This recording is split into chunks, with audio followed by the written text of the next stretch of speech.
inconsiderate of me. Let me scry. Did I scare you? Yeah! Scatter! Skyward! Too late for regrets. Everybody stand back! Gears of the storm! Inconsiderate. Fate is upon you! Yeah! Scatter! Skyward!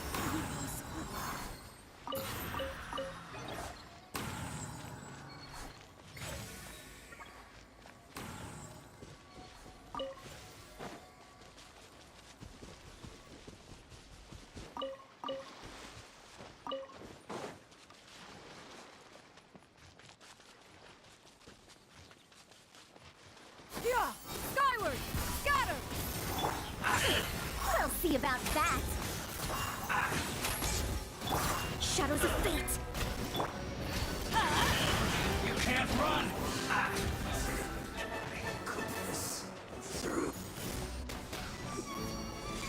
Watch your Get foot! out of here! Let me scry! Too late for regrets! Don't be a killjoy! We've only just begun! Scatter! You can't run! I miscalculated. Having fun? Get out of here! Dare to mess with me? How inconsiderate of you! Yeah! Scatter! Skyward! Stray clouds converge! Did I scare you? Yeah! Scatter! Skyward! How inconsiderate of me! Too late for regrets! Delved into destiny! Skyward! Scatter!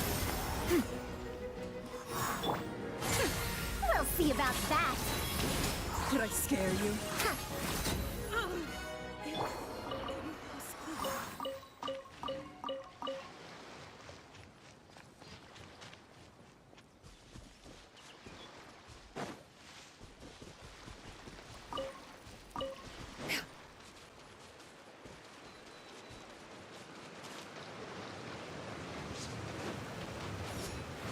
Have fun with this gift! Yeah! Scatter! Skyward!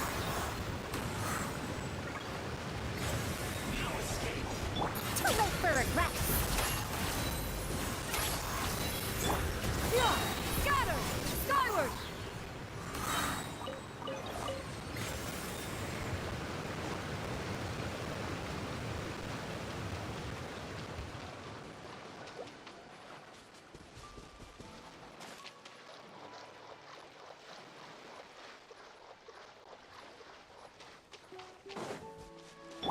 Dare to mess with me? Apologies.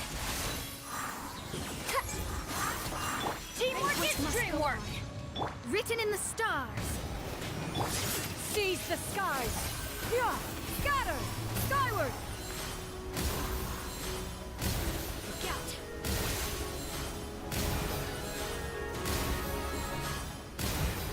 Yeah! Scatter! Skyward! Too late for regrets!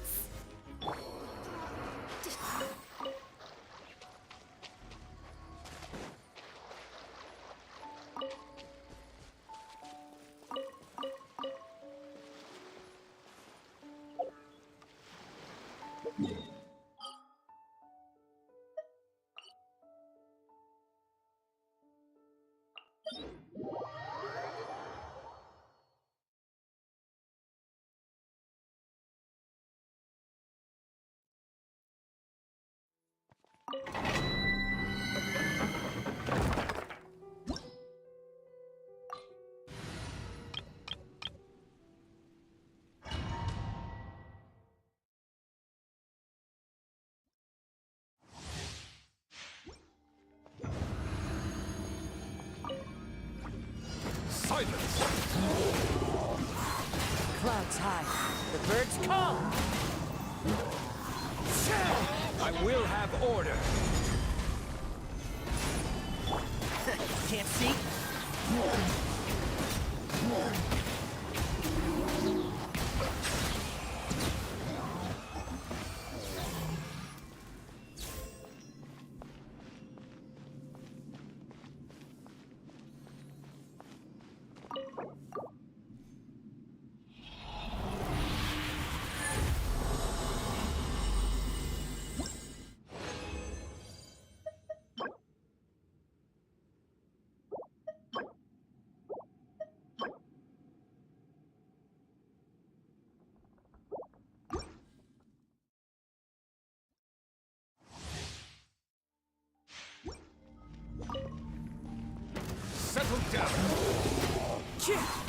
As one with wind and cloud, one with nature.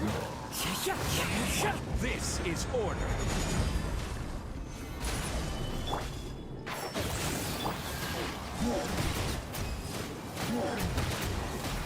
Silence!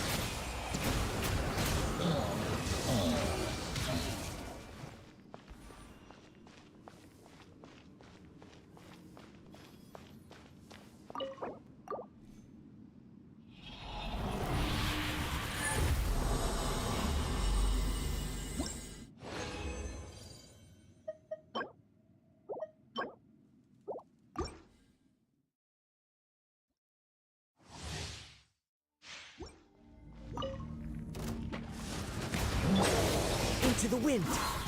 Clouds high. The birds call. The wind knows me.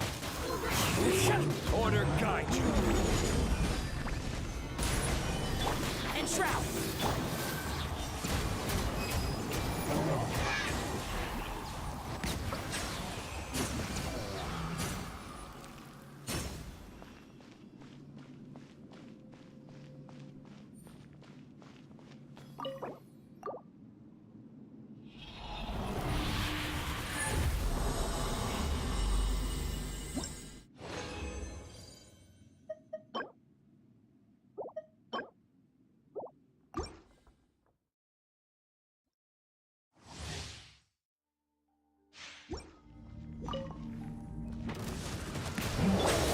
One with nature, as one with wind and cloud. The wind knows me. I will have order. Stabilize. Can't see?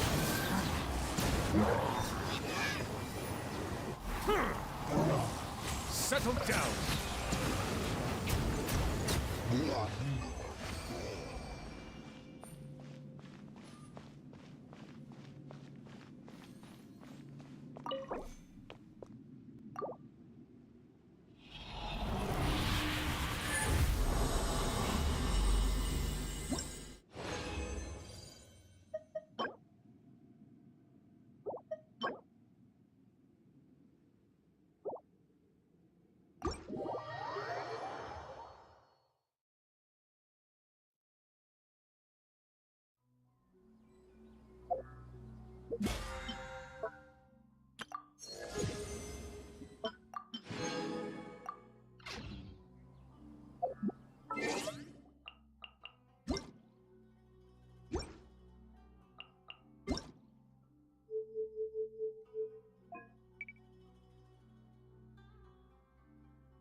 Melusines are beautiful creatures. They are the pride of Fontaine. Be sure to befriend them, and cause them no harm.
Order guide you.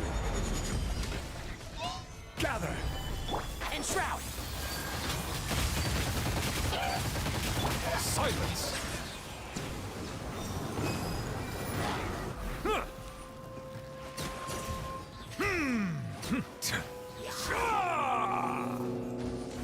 Be sanctified. Bow your head.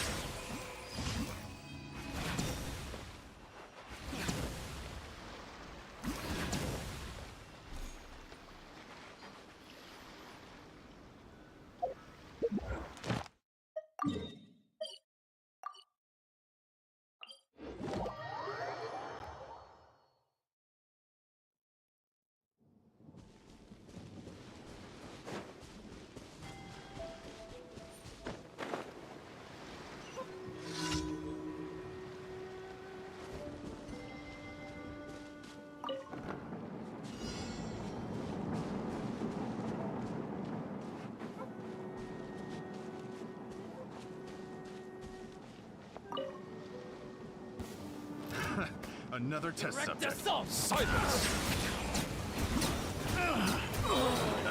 Take it. The wrong test subject. The wrong test subject.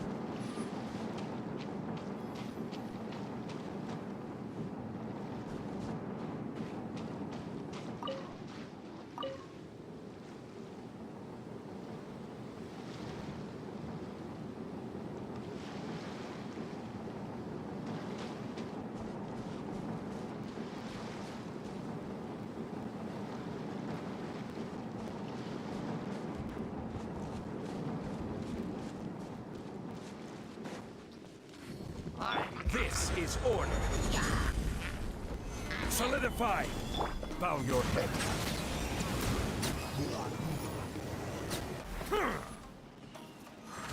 One with the force.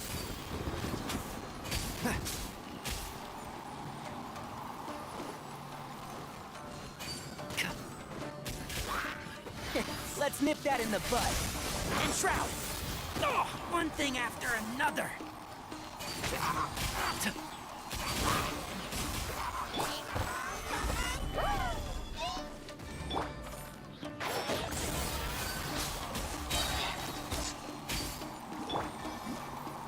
Settle down.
okay, okay.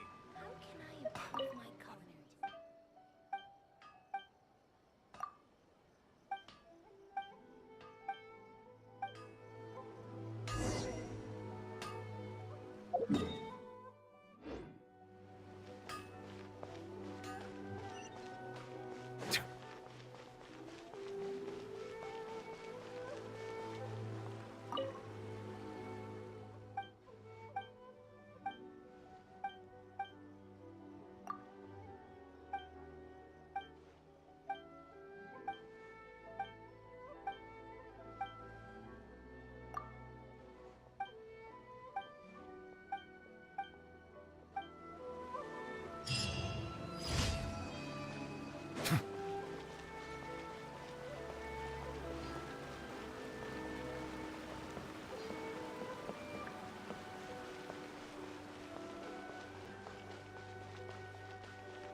Ad Astra Ab.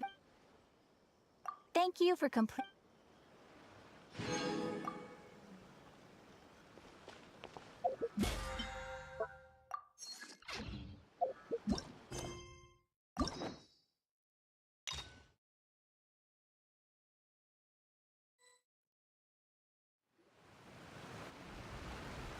Hey, traveler. Paimon. Oh, Paimon knows that voice! Over here.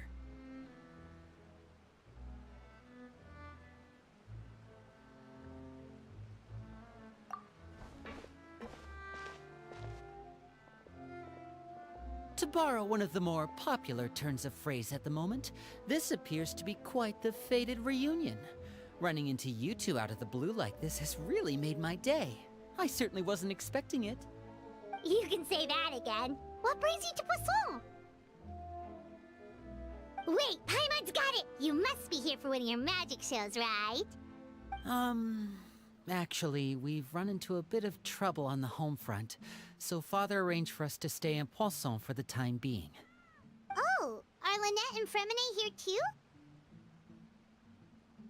Yep, along with most of the other members of the House of the Hearth. You may have noticed Poisson seems a bit more crowded than usual. So you're saying nearly the entire organization has moved to Poisson? Sounds like you've run into way more than just a bit of trouble. What's really going on? Well... Since the two of you are so curious, perhaps I can fill in the gaps. You scared Paimon half to death! Father, you're here. You know... On second thought, maybe we don't need to know. It's all probably super confidential House of the Hearth stuff, right? We totally weren't trying to pry or anything.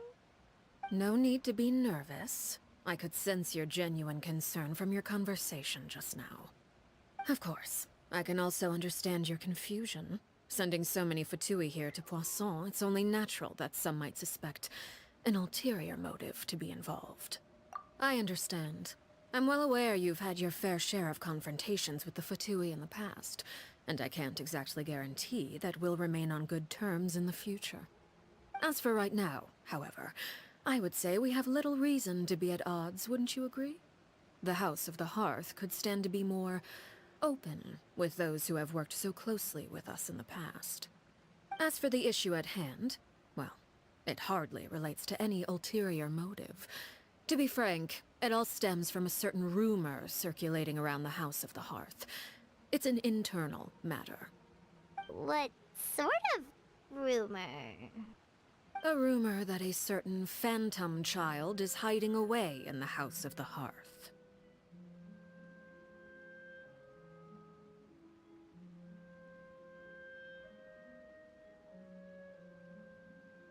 A phantom child? Ooh, just hearing the name is giving Paimon the creeps. A spirit that should have long ceased to exist is lurking in the shadows of the House of the Hearth. So I decided to bring the children to Poisson before continuing to investigate the situation.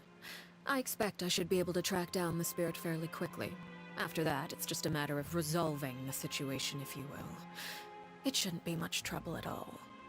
If you're curious, or if you still have some concerns, it might be advisable to stick around for a few days. I'm sure the children would be exceedingly pleased to welcome some visitors. Lenny, I'll leave you to entertain our guests. I have some matters to attend to. Of course, Father.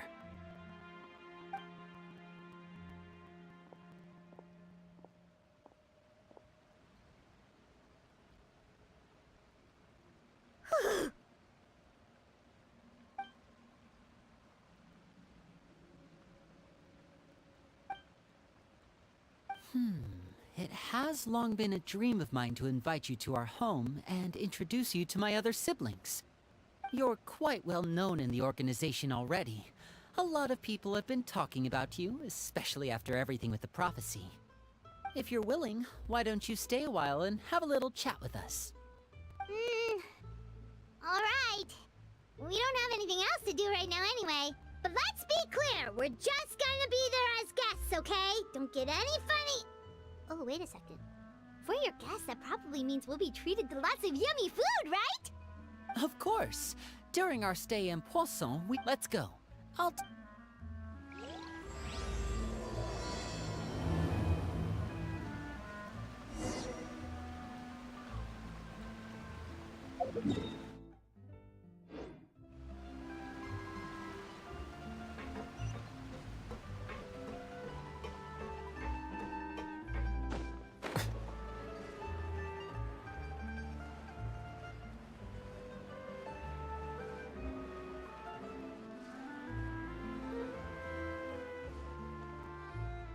We rented this house from one of the locals to use as a temporary base. I'll come back later. Awesome thing! Well, when I have... With this many people staying... Okay, we'll come... There are all sorts of... Like, now that we find... Well, you're more than...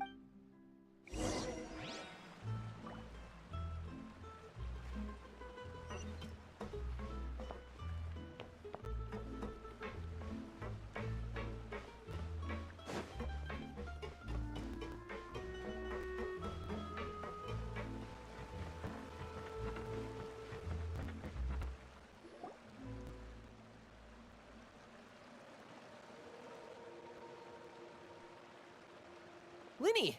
We're finally here. The supplies. I'm assuming you've... Brought them with me? Yep, here you go. Hello? Something caught your eye? It's the Traveler in Paimon! No way! Come here, everyone! Hurry! The Traveler and Paimon are here!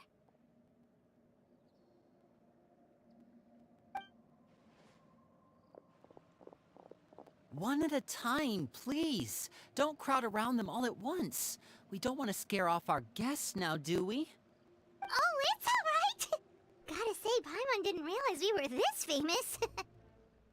Of course! Father and Linny have told us so much about you. Father told us about how you helped Linny. According to her, you're a trustworthy friend.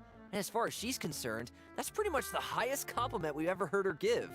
As you can imagine, everyone's been very curious about you. I heard the Traveler is so strong that he can move a mountain with his bare hands. I heard Paimon eats so much that she can clean out the entire pantry at Hotel de Boer in just 3 days! Wait a second! That's the rumor you heard about Paimon? Oh, not cool at all! Oh, wait! When guests visit, you're supposed to give them gifts and stuff, right?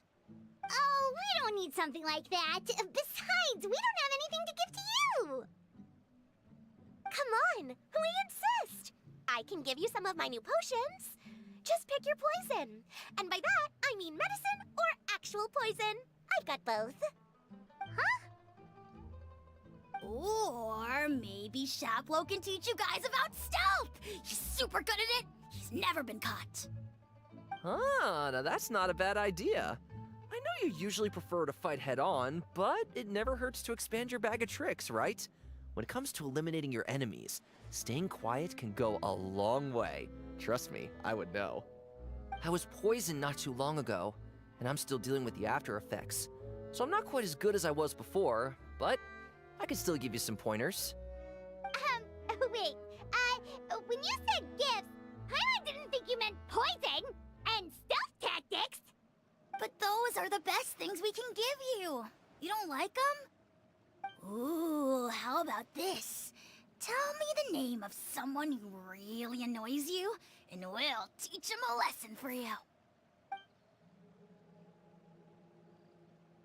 All right, Fold Selwar. I think that's enough suggestions for now. When it comes to being a good host, it's the thought that counts. You don't need a physical gift to make our guests happy. In fact, pestering them with suggestion after suggestion might make them more annoyed than anything. I would say your enthusiasm has certainly gotten across. Really?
welcome!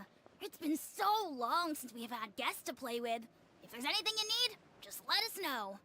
Yeah, especially if it's poison or something. I've got all sorts of potions for that. Well, we'll talk to you all later. We've still got supplies to distribute. All right, see you later.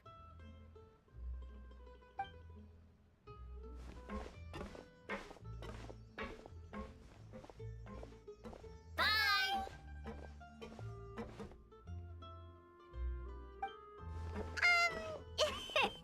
Lenny, about all that poison and stuff tactics talk just now. Scared you, did it? That kind of talk comes with being part of the House of the Hearth. When Foltz was really young, he strangled all of his family pets, just out of curiosity. He was labeled a dangerous problem child and was abandoned by his family. Elwar has an unnatural obsession with potions. Father has forbidden her from trying all the different concoctions she comes up with, but she still tries to test them in secret. You really have to keep an eye on that one. Chaplot is around my age. While I'm mainly responsible for collecting intelligence, he handles surveillance. He's very passionate about his work and has no reservations about taking on some very difficult missions. I know you two probably aren't used to that kind of talk, but I can promise you they only had the best of intentions. Things like stealth tactics and developing different poisons, they really mean a lot to them. They were just trying to share the best of what they could offer, that's all.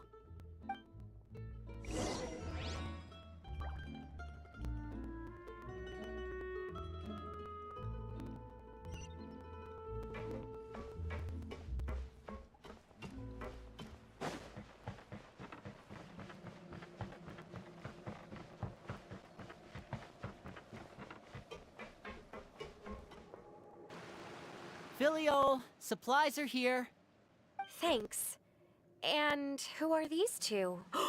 Outsiders? Allow me to introduce you. This is the Traveler and Paimon.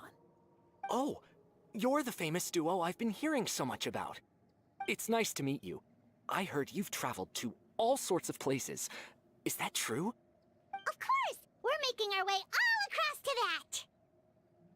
Oh, good for you. You must be pretty familiar with Fontaine by now, then. Have you seen the new opera that started running recently? I think it's called... The 4,000 Thieves? Oh, this is the first we've heard of it. It seems like it's going to be fantastic. From what I've been able to tell from the posters, anyway. You should definitely check it out if you have the time. Oh, and there's the Blind Maiden, too. That one is supposed to have audience interaction. Seems pretty interesting. After this mission is over, I think I'll go get a manicure. Oh, maybe I should dye my hair. Wonder how much it'll cost. Is it just Paimon, or do these two seem much easier to get along with than the others? Looks like the House of the Hearth has some normal members after all. I heard that. Oh! Oops. I'm guessing you're referring to Foltz and the others? Yeah, we're definitely not all like them. I bet those crazies are practically foaming at the mouth right now. I'm sure they just can't wait to get back to Snezhnaya to carry out the plan. That's enough, Filio. Don't talk about family members behind their back, right? Whatever. Let's go. Guess this is goodbye then. If you ever have some time, we should go see the opera together.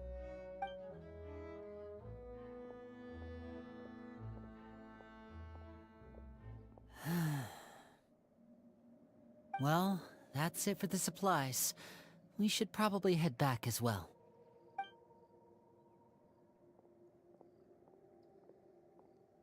Well, they didn't seem too happy with each other. Seems like there could be something more going on here.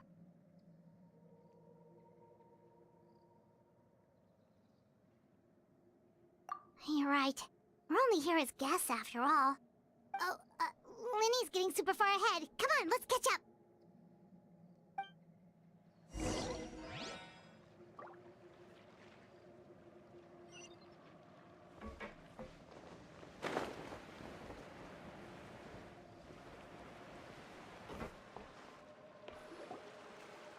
So, what do you think of the members you've met so far?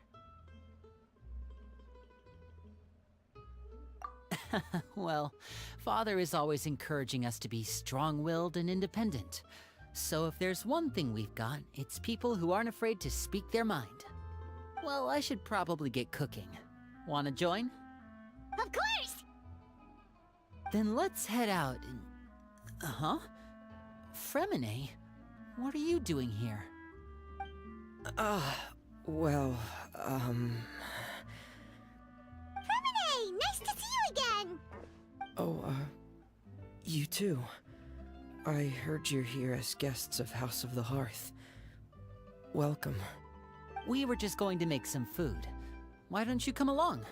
I could use some help in the kitchen, and I seem to remember you mentioning you wanted to make seafood soup for the Traveler in Paimon. Seafood soup? Oh, Paimon's drooling already. Were you looking for something just now, Fremine? Maybe I can help. It's nothing. I just wanted to see if there were any extra supplies. Yeah, we've got some left over. What do you need? Some food and water, and some clean cloth, if possible. No problem. Give me a second here. Food, water... Wait a minute. What do you need all of those for? You're not on any missions as far as I'm aware, and you were just going to come eat with us. So what's this all about? I thought I'd grab an extra portion because I get hungry at night. Could be because I'm growing, you know, and... Fremine, you remember what I told you? You're not like me. Your lying skills still need some work. Tell me what's going on. Is it really bad enough that you have to keep it from your own brother? Maybe it'll be better if we gave them some space.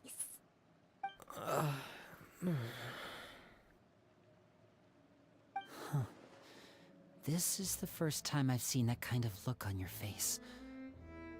Whatever happened, does it have something to do with Father? Yes. Just follow me.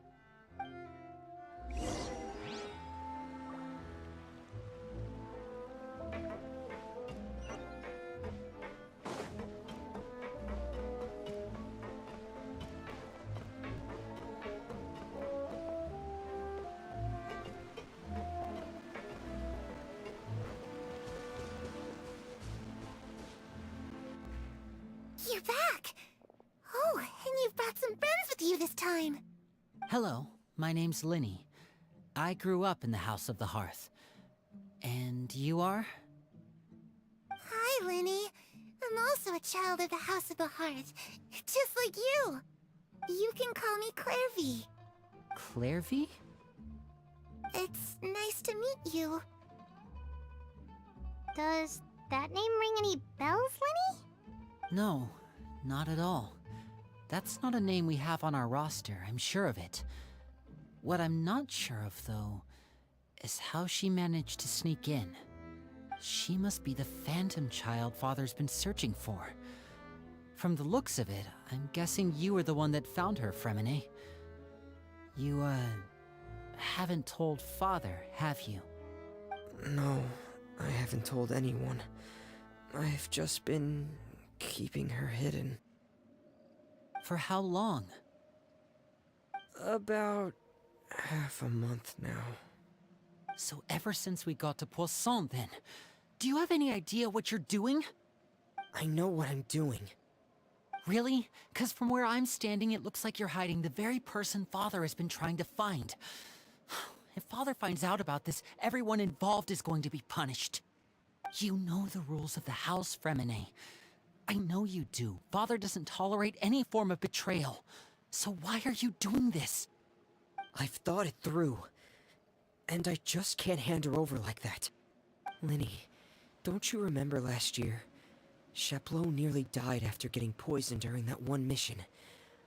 He wasn't able to get back before the poison started taking effect, and not a single person was there to help him. That night, while I was sleeping, I heard a voice telling me to go save him. I opened my eyes, but I couldn't find the source of the voice. I thought maybe I was just hearing things, but I went to look for him anyway. Luckily, I got there with enough time to save his life. That feeling of being haunted, of hearing voices, it's happened many times in the House of the Hearth. I'm sure you've noticed. So what you're saying is, that was her? She was the one who spoke to you that night? Unless there are other spirits roaming around the House of the Hearth, I don't think there's any other possibility. If Clairvy were our enemy, it wouldn't matter whether she was a spirit or an actual child. I would have acted without a second thought, because that's what Father ordered us to do. But she's been living with us, helping us from the shadows all this time. I think that makes her family. I couldn't just hand her over to be dealt with. Not when there's so much we still don't know. So what's your plan then? You can't keep her here forever. Someone is bound to find out eventually. I haven't thought that far yet. I don't want to disobey an order from Father, but I also don't want to put Clairvy in danger. Come with me. There are a couple things I'd like to say to you in private.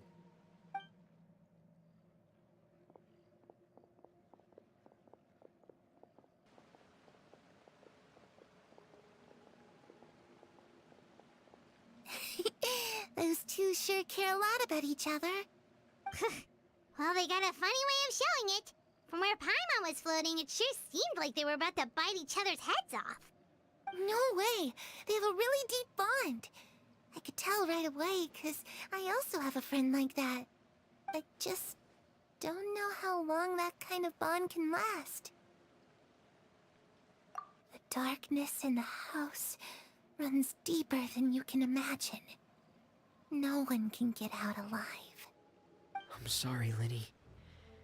I really didn't mean to drag anyone else into this. Oh really? You didn't mean to? 'Cause I for one wish you did. Huh? What do you mean?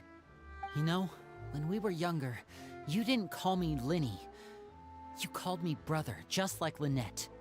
We grew up together, the three of us.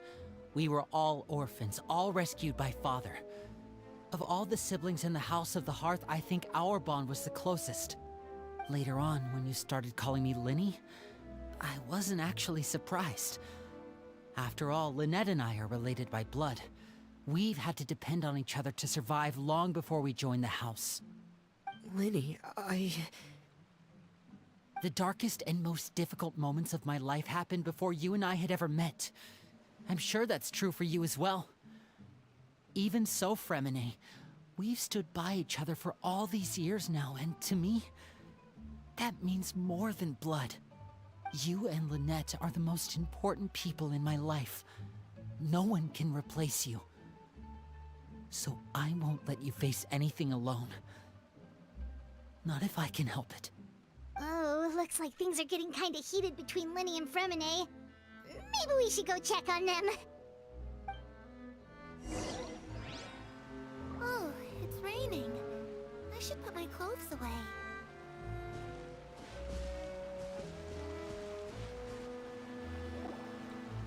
Hey, you two!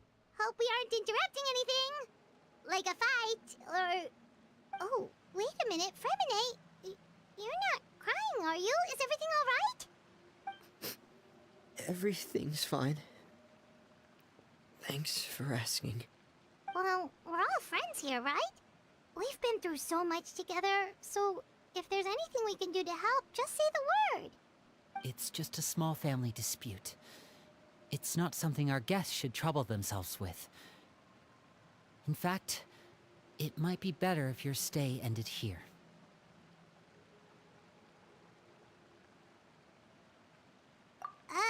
What are you getting at, Traveler?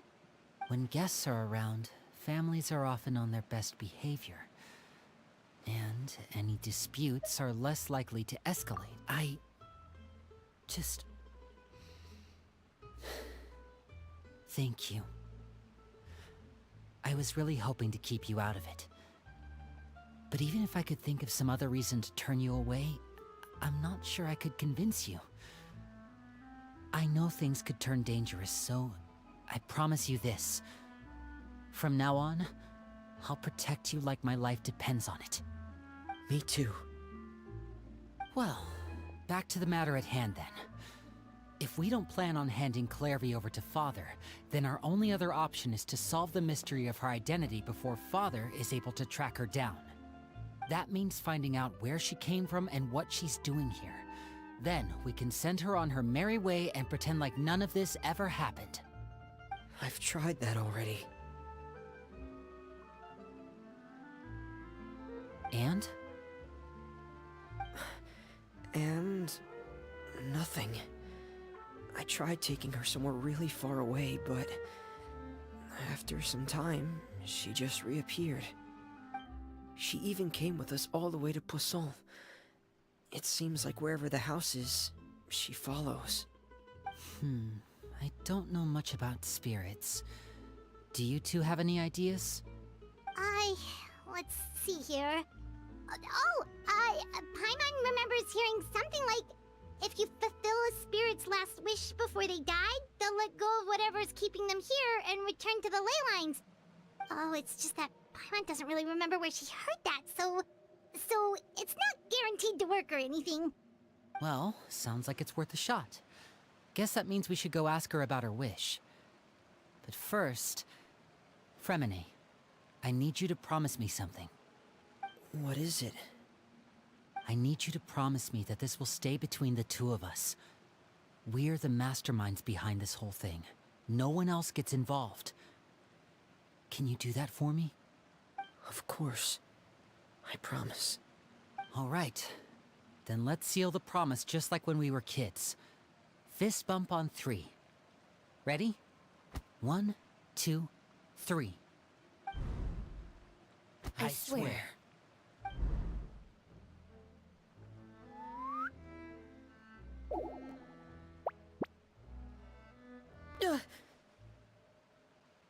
Whoa! Lynette! But what a surprise! What brings you here, dear sister?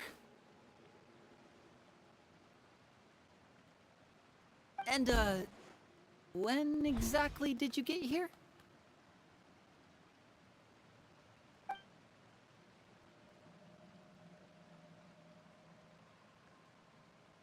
You're an idiot, brother.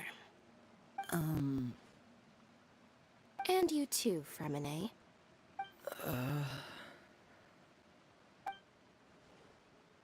You 3, Traveler. And you 4, Paimon. Wait, what did we do? I've seen Clairvy around the House of the Hearth before. I hadn't seen her in Poisson, so I figured she must not have come with us. But it turns out, you were just hiding her. I heard you talking about your plan. Rather than steering clear of the situation, I'd rather fully join in.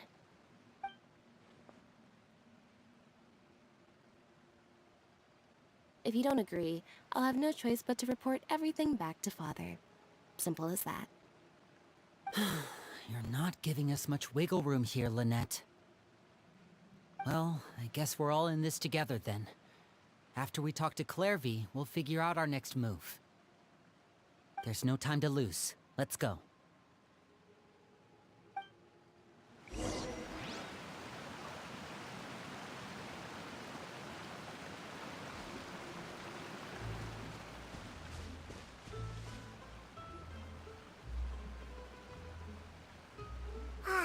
I'm full. Thank you for bringing me this food, you guys. She said she's full, but the food doesn't look like it's even been touched. That's right. Based on what I've been able to observe, it doesn't seem like Clairvy can interact with the physical world at all. Still, when she's presented with food, she'll always linger around it for a good little while. Maybe, in her mind, she really is eating those things. Does she know that she has already passed away? I've tried to ask her, but she didn't answer. My guess is that she's just as confused as we are. Or maybe she couldn't understand the question at all. Clairvy, if you've got some time, I'd like to ask you a few questions.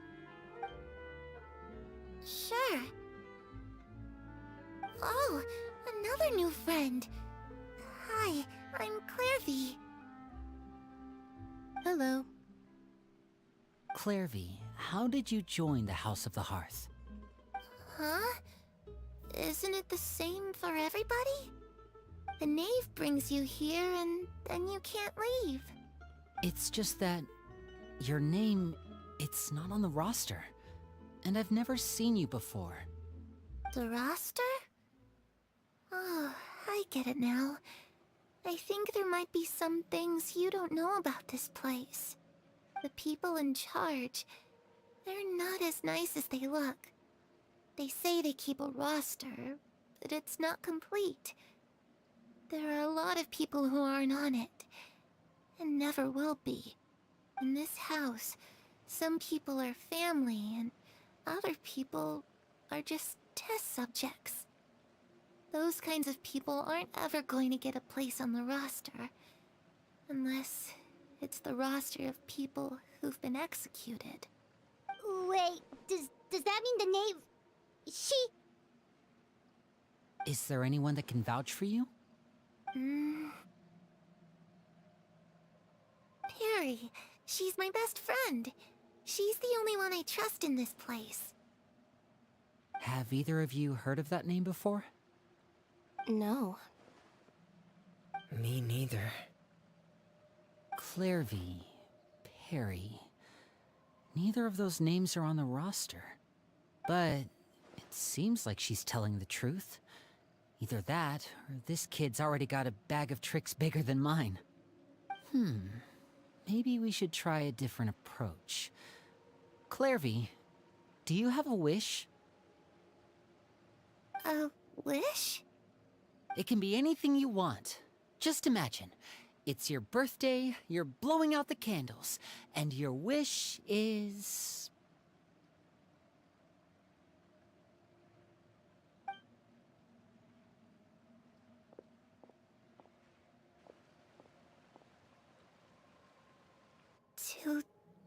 To go outside, where the sun can find me. That's it? Well, that sounds easy enough. The darkness in the house runs deeper than you can imagine. No one can get out alive.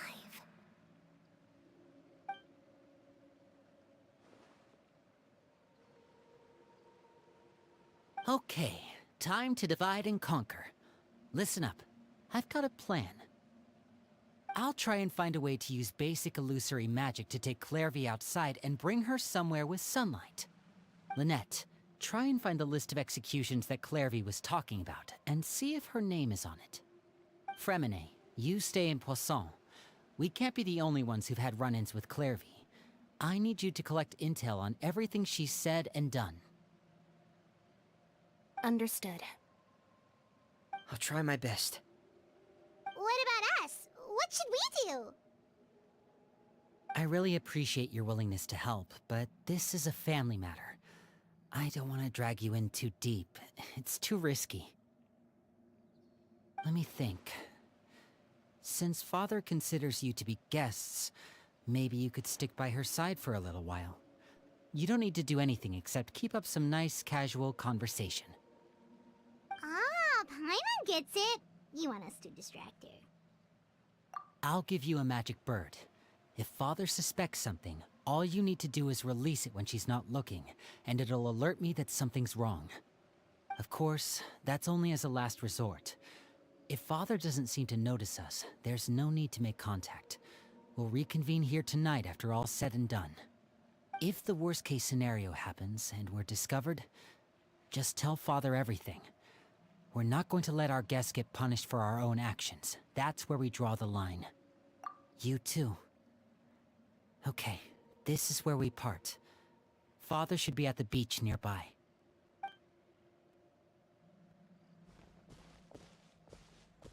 I really hope this goes well. No, it has to go well. That's the only way this can get resolved.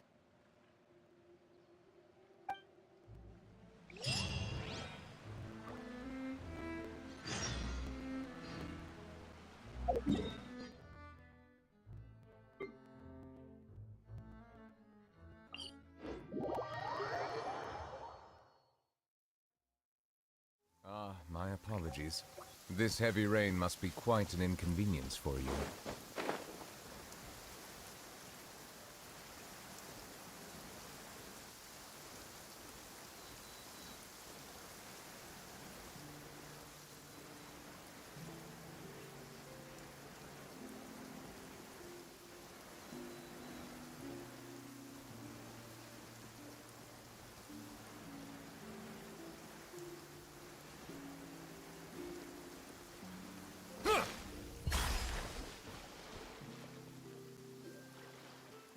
It's the knave!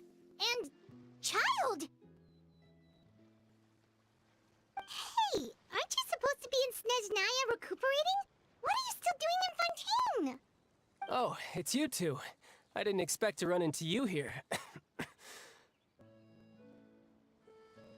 I was unconscious for quite a while after the fight in the Primordial Sea. After I woke up, I realized I was being taken back to Snezhnaya, and well, I couldn't have that now, could I? Not when I've still got unfinished business here in Fontaine. So, I mustered up all my strength and made the journey back on my own. What sort of unfinished business are we talking here? It has to do with Skirk, my master. I really wanted to meet up with her, but by the time I got back, she had already left. I still have so many questions for her. Without any other leads, all I could do was ask the knave to help me track her down. She must have left behind some traces from her time in Fontaine. Oh, okay, so have you found any clues? Unfortunately, no. While the House of the Hearth is adept at collecting all manner of intelligence, certain existences can still manage to escape our purview. Basically, unless Master feels there's a need to meet with me, she's not going to be found. But that problem has an easy fix. I just need to become stronger, and then... Paimon thinks you should focus on getting better first. The worst of it is over. It's all thanks to that one kid from the House of the Hearth. Elwar, I think her name was. She gave me a bunch of random potions to drink. They didn't go down easy, let me tell you. Pain and chills all over. But they really did help speed up my recovery. And that's good, because it looks like I really do have to head back this time. The old man's been putting the pressure on me. He sent someone to tell me I'm needed for some sort of project. Project Stuja? Yeah, that's the one. I heard Regrator's involved too.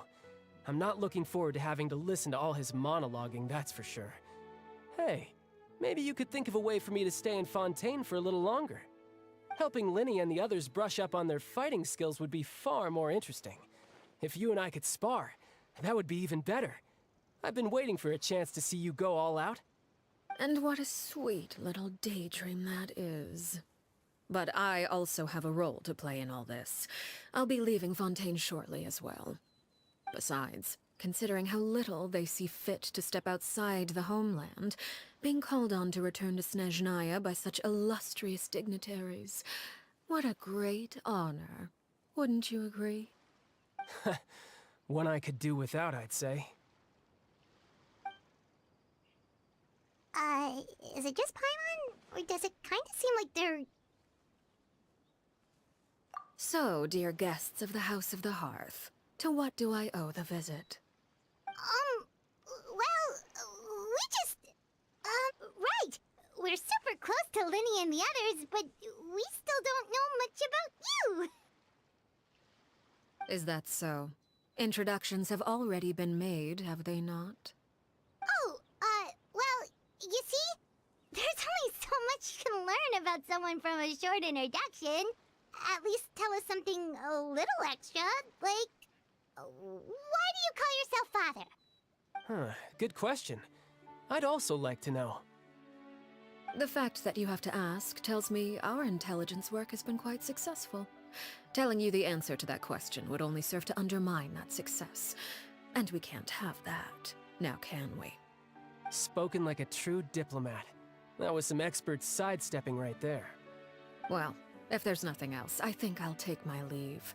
I still have a small matter to resolve at home. Wait, don't go!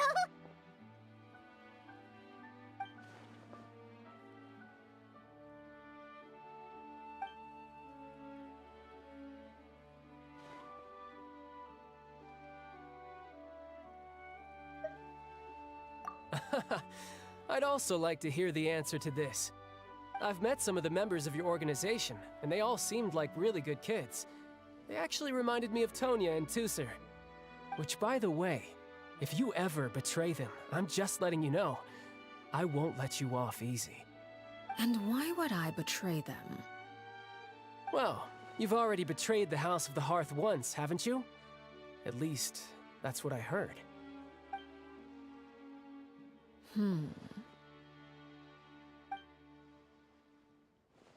Okay, I admit. That's just what the old man told me. The rooster, I mean.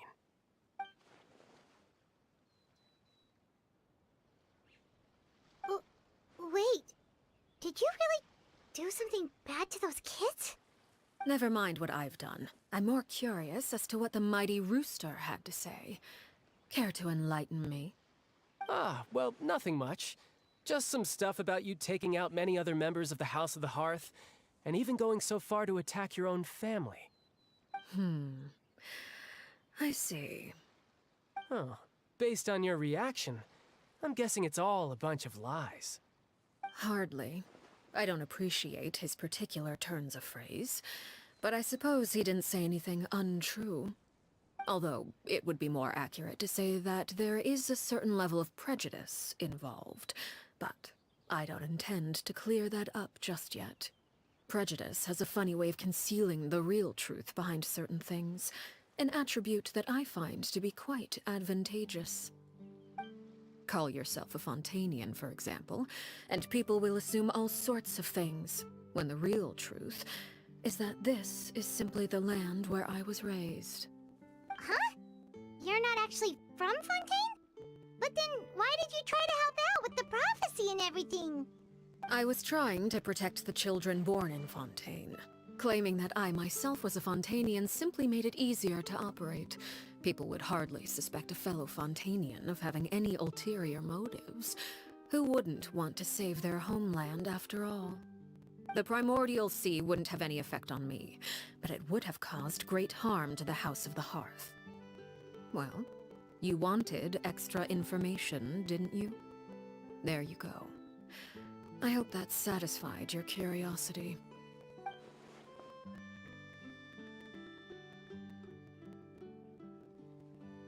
So, you stayed in Fontaine for the kids. I guess I was wrong to believe you'd betray them. Apologies. Looks like I was holding on to some prejudices myself. Good. Like I said, I like it when others have misconceptions of me. Actually, while I was recuperating at the House of the Hearth, there was something else that really caught my attention. I heard that members always resolve disputes and arguments with a friendly spar, and the loser has to back down. Seems pretty cool if you ask me. Would also give them plenty of opportunities to hone their skills. Well, that's only a recent development. In the past, such spars weren't nearly so friendly. The losing party would lose everything, including their life. They were that high stakes? Whew, at least that's not a thing anymore. Well, the current atmosphere's not half bad. I'm a bit jealous, actually. You've got so many family members around you, and you even get to live with them. Having a lot of family around means dealing with a considerable amount of bickering and scheming. Once Tonya and Tusser enter their rebellious phase, I'm sure you'll understand. Just imagine. Tusser becomes obsessed with plucking out strands from the rooster's mustache, or Tonya decides to dye her hair 42 different colors. Okay, okay. I get the picture.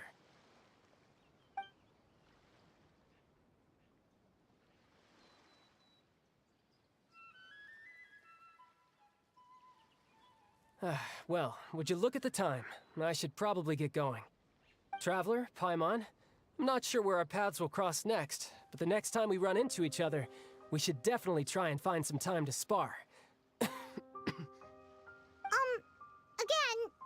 maybe this is a conversation we can... All right, all right. Well, thanks for everything, Arlecchino. No thanks necessary. You also played a part in obtaining the Gnosis. I would say we can call ourselves even. I like the sound of that. Well, I'm off. See you all some other time. We should probably get going too. Do you want to head back with us? Oh? You want me to leave so soon?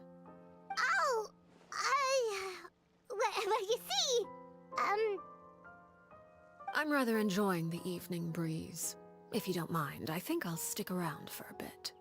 I have some things to think about. Apologies for not attending to you like a proper host. Please forgive this slight. I do hope you'll have a pleasant stay.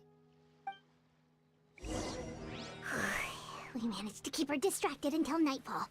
Good thing Child was there to keep the conversation going.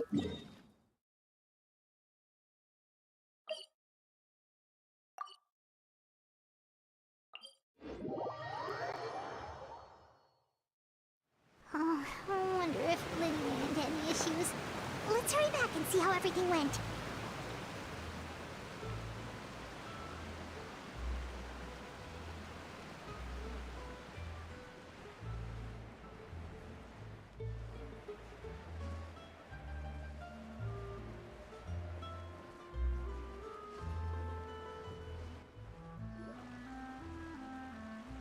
Winnie, how did everything go? Well, long story short, we ran into a small issue. Clairvy can't go into the sunlight.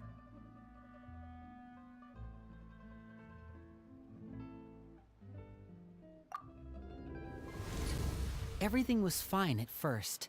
She followed me up to the surface just like I told her.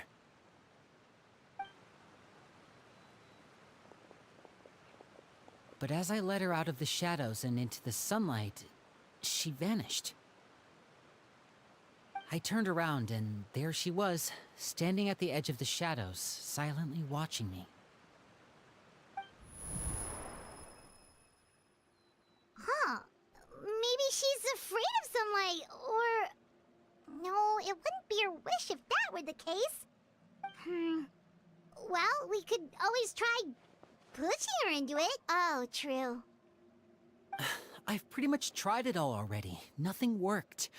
Eventually, the sun went down, so all I could do was bring her back here. How did it go with you, Lynette? Good. I've got the list. It's right here. Really? Well, what are we waiting for? Let's take a look!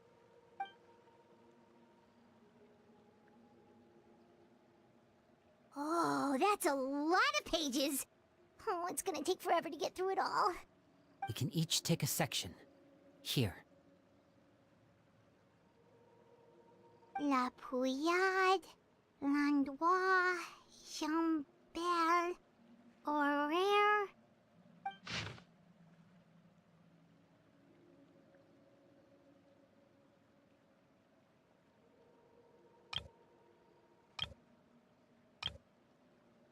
Oh, yikes. That Horaire guy has a huge scar on his face. He's kinda giving Paimon the creeps. Ah, I've met him before. The scar is from an injury he received during a mission. I still remember him joking with me about it. He said any future lover would take one look at him and then lose all interest. Did he say anything else? Well, I asked if there was someone he was interested in. He said no, and that's where our conversation ended. It was only later that I learned he really did have someone he liked. He risked everything to escape so he could be with her, but it didn't work. One day, Father asked to see him, and, well, I never saw him again after that. Wait, so that means the knave, she... It may seem cruel, but it's just one of the rules of the house. Betrayal is not to be taken lightly. We know too many secrets to come and go as we please. So, if you do try to leave, you pay with your life.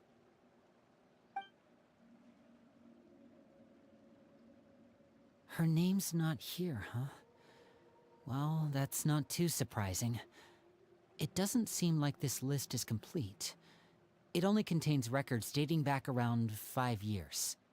Let's shift our attention then. Fremine, were you able to find anything out? Fremine. Sorry. I was thinking about something. I managed to talk to quite a few people, but I couldn't help but notice that the atmosphere in the house was a little... strange. Strange? Yeah, I mean, I know there have been arguments in the past, times when people haven't gotten along. Chaplot and Filial are a good example of that. Oh, those are two of the people that we met while delivering supplies. Paimon can see how they might not get along. They had very different vibes, and their, interests seem to be pretty different as well. That's to be expected, actually. Father brought us all here, shared her knowledge with us, taught us how to fight. That's one thing we all share. But that's also where the similarities end. Not all of us feel the same desire to stay here. As members of the House of the Hearth, we're also considered part of the Fatui. And to a lot of people, that's an identity they never asked for. Certain members get older and realize they want something else for themselves. But considering the rules of the house, most people would never say that out loud. People like Chaplot and Foltz are loyal to Father and her vision. They're proud to be part of the Fatui. Filial and Nantoy, on the other hand, well, they aren't quite as enthusiastic. These kinds of conflicts have always been there. It's not like Father is in the dark about any of this. Well, that's true. But it just feels like things have gotten worse lately. Filial and the others, it seemed like they were meeting in secret to talk about something. I can't say for sure, but I think they've met Clairvy. You think she's been inciting them to act out? No, not exactly. But I wouldn't be surprised if she said something to them about the darkness in the house and how deep it runs. She's told me about it before. Experiments being run on children. People being used as pawns on the battlefield without so much as the strength to survive. And they just believed all that?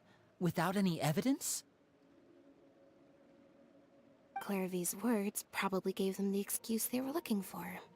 Whether they actually believe them to be true is secondary. This is all because of Project Stuja, isn't it? Whoa. Hold on a second. What's this Project Stuja all about, huh? This is the second time it's come up now. Sorry, but I'm not sure of the details either. I only know what Father has told us, which is that it's something the Rooster and Regrator have been working on together. Apparently, it has to do with the Fatui's strategic plan for the future. Because the House of the Hearth was so successful in obtaining the Gnosis, we now have the honor of playing a key role in Project Stuja. Wait, but isn't that a good thing? Key role is just another way of saying dangerous role. To us, the whole thing is an inconvenience. Father thinks so too, but she's in no position to refuse. Their plan isn't exactly unreasonable, and they've been funneling the house a lot of funding. It's just that we'll lose a lot of members in the process. Participating in the plan, it's an honor in name only. What they're really trying to do is subdue us. The existence of an intelligence organization outside their control makes them feel uneasy.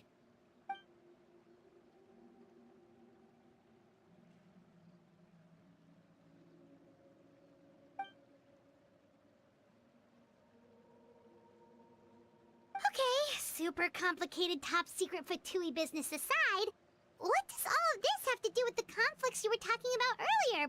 Paimon doesn't get the connection. External pressure has a way of exacerbating internal strife. You can't overlook the power of fear either. People are afraid of dying, and that fear is often the impetus for a lot of stupid decisions. I thought resolving the Clairvy situation would make everything go back to normal. But it looks like things are more complicated than I thought. If we leave Filiol and the others to their own devices, sooner or later, Father will be forced to take action. We can only focus on one situation at a time, brother. You're right. Even if we confront Filiol and the others, it won't do any good. It might even make matters worse. We should focus on Clairvy for now. Well, it's getting late. We should head back and get some rest. We'll try again first thing tomorrow. Lynette, you stick with me this time. Fremine, keep a close eye on Filiol and the others. Make sure they don't do anything they'll regret. Good work today, everyone. Have a good night, and I'll see you tomorrow.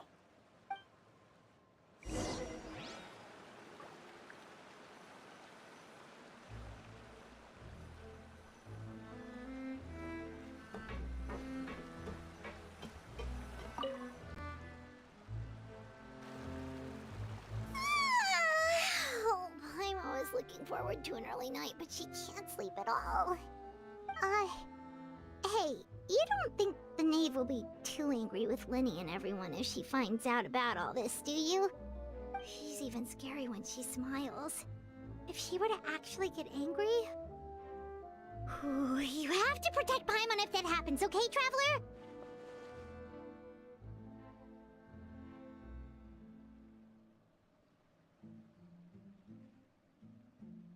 Oh, well, in that case, we should just plan on running away. We'll grab Linny and the others and we can make a break for it as fast as we can. Look!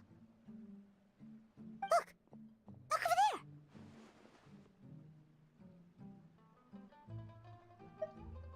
Quick! Let's catch up with her before anyone sees!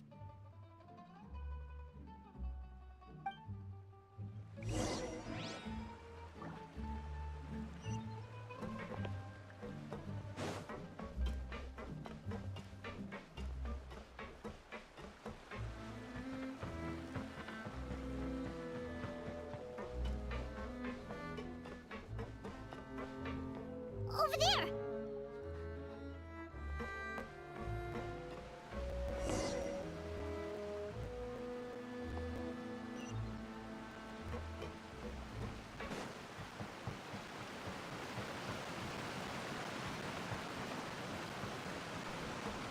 Oh, where is she going?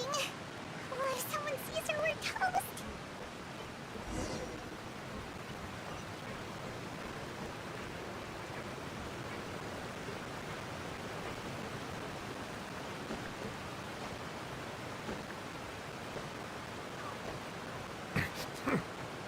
Oh, look! She stopped!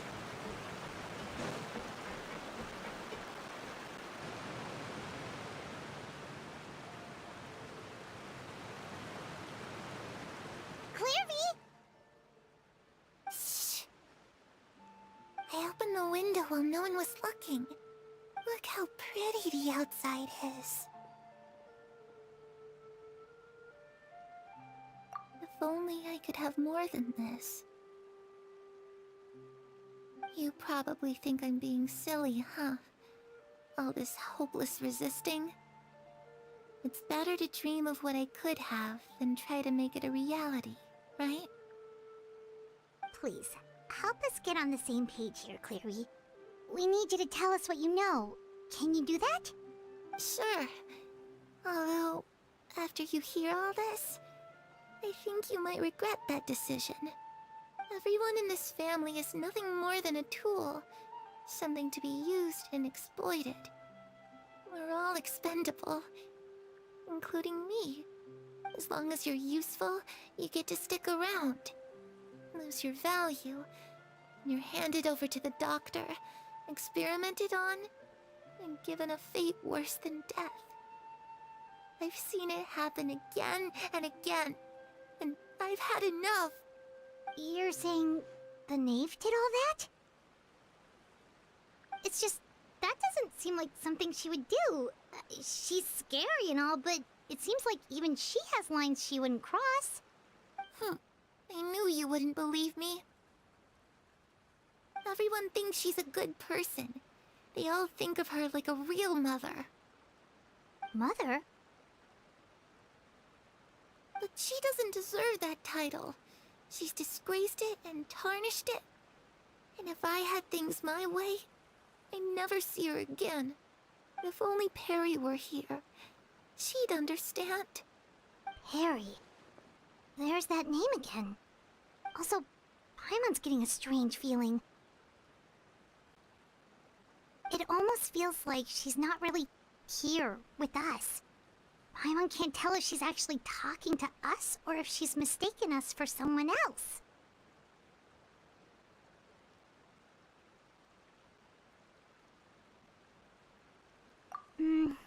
Well, in any case, it seems like she really needs someone to talk to. We should keep her company for a little longer. She looks so young. But it seems like she's been through a lot. It's getting windy. I should close the window. Ooh, look at the moon. Isn't it pretty? Hey, wanna hear a secret? I heard that if you look up at the night sky in Snezhnaya, you can see the aurora. It's supposed to be super pretty. Even prettier than the moon tonight.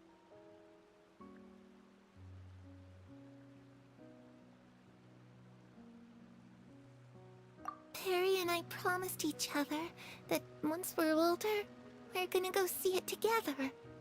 But I can't find her. I'm worried she's also been... No, that wouldn't happen to her. She's special. Mother likes her a lot.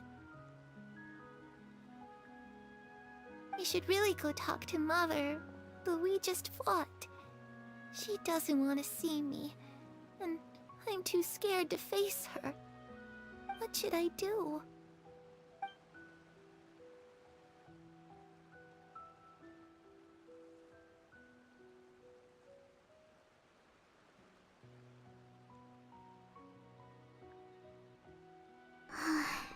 Paimon really doesn't understand what's going on with her. Well, let's head back. We've got an early morning tomorrow.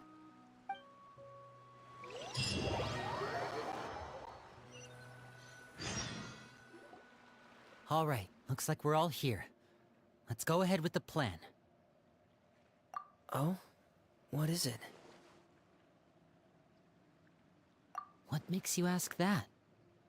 Well, we kinda ran into Clairvy last night, and that's what she told us. We met the doctor back in Sumeru. He's super dangerous, and he's done all sorts of bad things. It's possible that Father and the Doctor have had certain dealings, but I don't think Father would work with him. We're not really on the same side, so there's not a lot of trust between them. That doesn't exactly set the stage for a successful partnership. I did hear, though, that when Father first became a Harbinger, the Doctor offered to work with the House of the Hearth. Father rejected most of his proposals, except for one. It had to do with some sort of secret experiment. Secret experiment? Could that be what Clairvy was talking about? I don't think so. I don't know any details about the experiment itself, but I do know it's an entirely independent operation. The Doctor only proposed a direction for the research. That was the extent of his involvement. I still don't think that counts as working together. The details of the experiment are confidential, but complete records are kept on all participants. That doesn't seem to be the case with the situation Clairvy referred to. I know you don't agree with some of the Fatui's methods, and I'm not asking you to. But I am asking you to trust us on this. The House of the Hearth has its own principles. There are certain lines we're not willing to cross.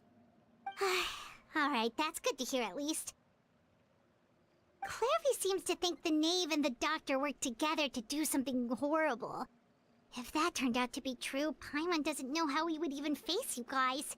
It's just that it doesn't seem like Clairvy is lying either. The easiest thing to do would be just ask the knave directly, but Paimon doesn't think she... Father didn't come back last night. She's probably still near the shore. We'll be counting on you to distract her. Lynette, you're with me. Fremine, you know what to do. Be on your guard, everyone. All right, let's get to it.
Ah, it's you two again. I must say, you look a bit pale. Did you have trouble sleeping last night? A little. Perhaps if you had less on your mind, you'd be able to absolve yourself of such troubles. So what are you planning to do now? Catch up on some sleep? Or should I give you some time to rack your brain for a topic to discuss before I ask any questions? Although I must profess to being curious. Without Child here, how do you plan on distracting me? Us? Distract you? A good one. But no, we were just here for a chat. Looks like you could have used some extra time to think. No matter. If you don't have any other plans, why don't you accompany me somewhere? Don't worry. I'll be sure to steer clear of any scheming children. The ocean breeze is sure nice. Children always think they can hide things from the grown-ups. But nothing gets past me. Least of all a little scheming. I think I'll let them have at it for a little longer. I can be very patient. Well, I'll leave you to think things over. If you're so inclined, meet me outside the Palais Mermonia. Good things come to children who do as they're told. So I do hope you decide to tag along. If only for your friends' sakes. What should we do? She clearly knows about everything we've been doing, and Paimon doesn't think it'd be a stretch.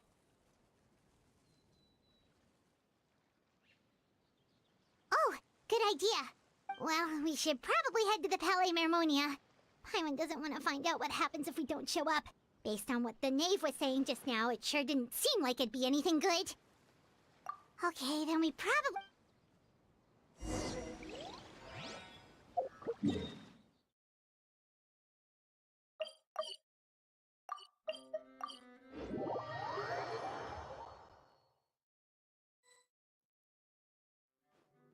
Seeing as we still have some time before my meeting, we might as well enjoy some pleasant conversation while we wait.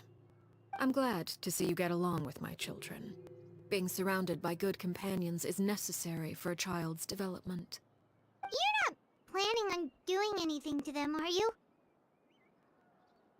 I assume you're referring to Lenny, Lynette, and Fremine. Although, there's that situation with Filial and Nentoy as well. It appears quite a few people have been acting out lately. No matter. I'm not one to discriminate. All those who betray the house meet the same fate. There are no exceptions. Does that mean you're going to kill them? Oh, are you here to beg for their lives? I'm sorry to disappoint, but the rules of the house change for no one. In my organization, everyone is responsible for their own actions. But don't you care about them at all? They really respect you. They even call you father. You must feel something for them. Any organization in which feelings come before principles is one destined for ruin. The House of the Hearth is hardly an exception. You could say our principles are more stringent than most. Perhaps I can offer you this consolation at least. As our guest, I would imagine Linny, Lynette, and Fremine will be able to keep their lives. As for Filion, Nantoy, and the others, I'm afraid there's little I can do. They can try to escape, but once you know our secrets, there's no getting out alive. But that's awful. Ah, you seem concerned. Out of consideration for my guests, I suppose I could turn a blind eye for a little longer. If Linny and the others manage to dispose of Clairvy in the meantime, all evidence of their wrongdoing will be lost. In that case, I could hardly punish them for something I couldn't prove. If their efforts are unsuccessful, on the other hand, all will be held accountable. Of course. Oh, and here, I believe this belongs to you. Do try and keep better track of it next time. It takes a considerable amount of time to train a bird like this. It would be such a pity if you were to lose it. Permanently. Wait, where did you get that? Well, I'm afraid that's all the time we have to. I asked you to meet. Well, time to go.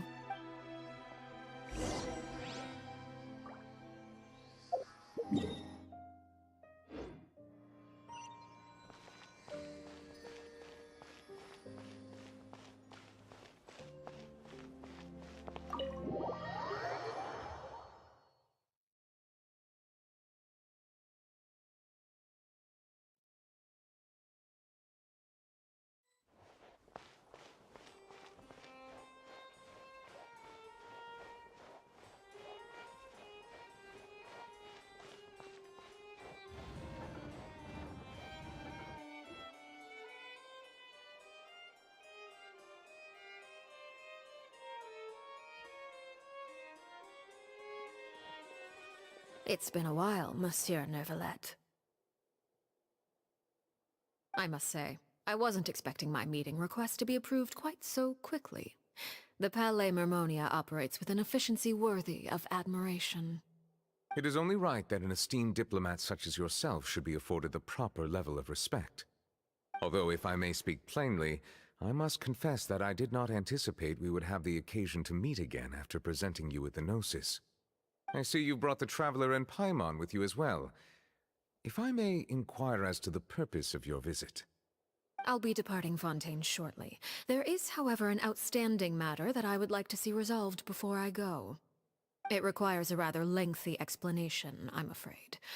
So I took the liberty of explaining everything in this proposal. Please review it at your leisure, Monsieur Neuvillette.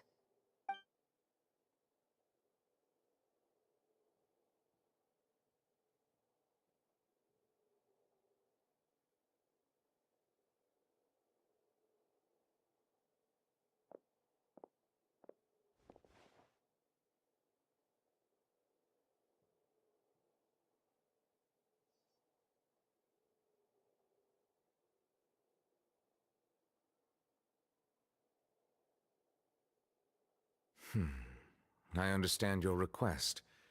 However, at the risk of causing offense, I must admit that I fail to see why you would wish for such a thing. I heard you have a certain fondness for water tasting, Monsieur Neuvillette, so allow me to use water as an analogy. A family is like a large body of water with countless rivers flowing in and out. As someone who watches over this system, I would hope that each river that flows from the source will eventually reach the ocean. Of course, objectively speaking, I know this is impossible. Most of the rivers will dry up along the way, disappearing into the ground and leaving nothing but a barren riverbed behind. Not all rivers are destined to reach the ocean, but I would not see their existence rendered meaningless. I believe the water that flows within them is simply meant for a different destination, like a field in need of irrigation. Or perhaps the glass of a certain water-tasting enthusiast. Did you get any of that, Traveler? Your words paint an optimistic picture indeed. Allow me to remind you, however, few among us are willing to sip from a glass filled with tainted water. It may have been tainted at one point in time, but not to worry. I'll make sure it's strained of all impurities and returned to its cleanest form.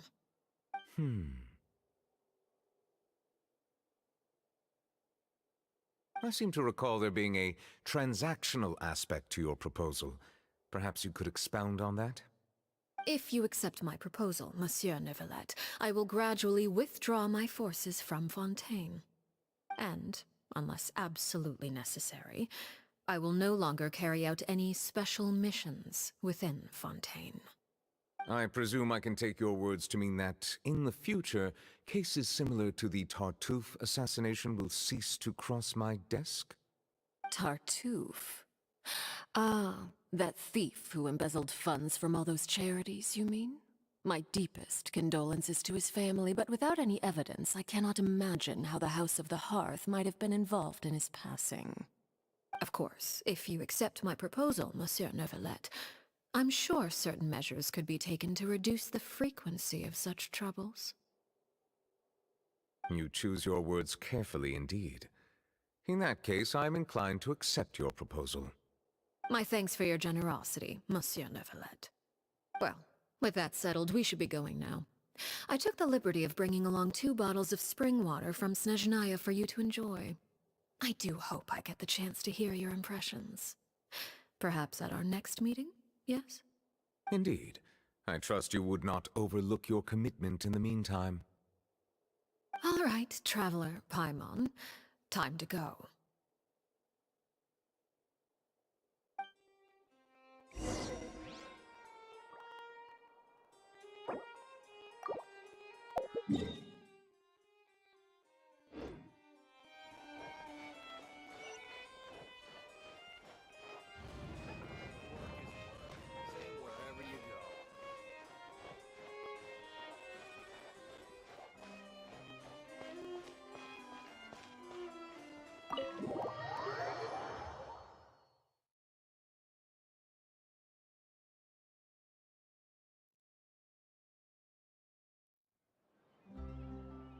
So, what exactly were you talking about back there?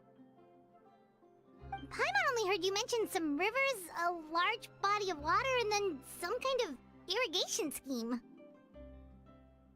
You really want to know? I would imagine there might be more pressing concerns at the moment. Winnie, Paimon really hopes everything's going okay.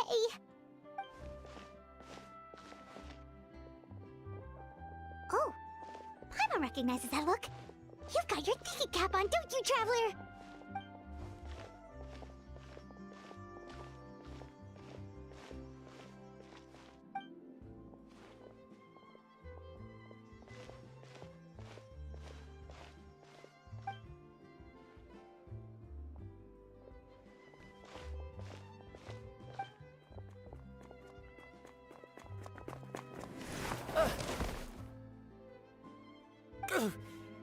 Oh, shoot.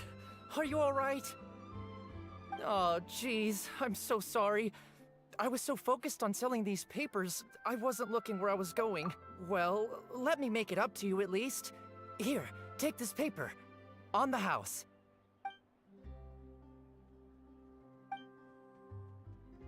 Oh, you don't have to give us anything. Please, I want to. It's not like I'm short on supply. It's my fault, really. What's going on here? Nothing much. I just ran into your friend here on accident. I should probably get going, actually, so... Hold on. Of course, I'm happy to compensate you with Mora, it's just... I don't have any on me at the moment. I'll take 3 papers. Here. Your payment. Oh! Thank you for your patronage. May the Archons bless you with good fortune. If only I had the chance to run into such generous customers every day. I should probably just take on a smaller inventory though, right? I'm getting married soon, so sometimes it's hard to not get ahead of myself. Anyway, I should head out. Goodbye! Well, Now that my affairs are settled, we should take the boat back to Poisson. We've even acquired some light reading to enjoy along the way. Actually, why don't we stick around for a little longer? Paimon just realized how hungry she is. She can't head back to Poisson on an empty stomach.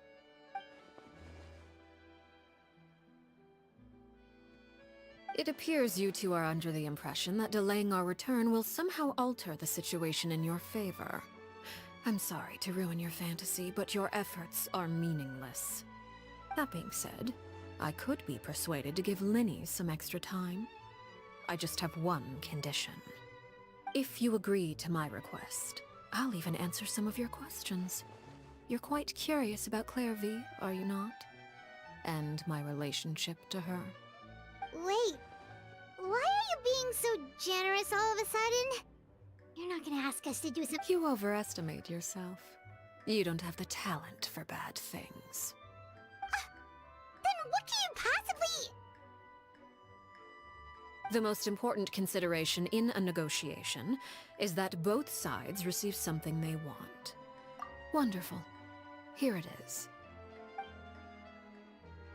When the time comes, make the choice that you deem most appropriate in the situation, and lend your help to the House of the Hearth. Okay, sounds normal enough. But what do you mean, when the time comes? When is that supposed to be? That is for you to decide. Then we have a deal. Follow me.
What is this place?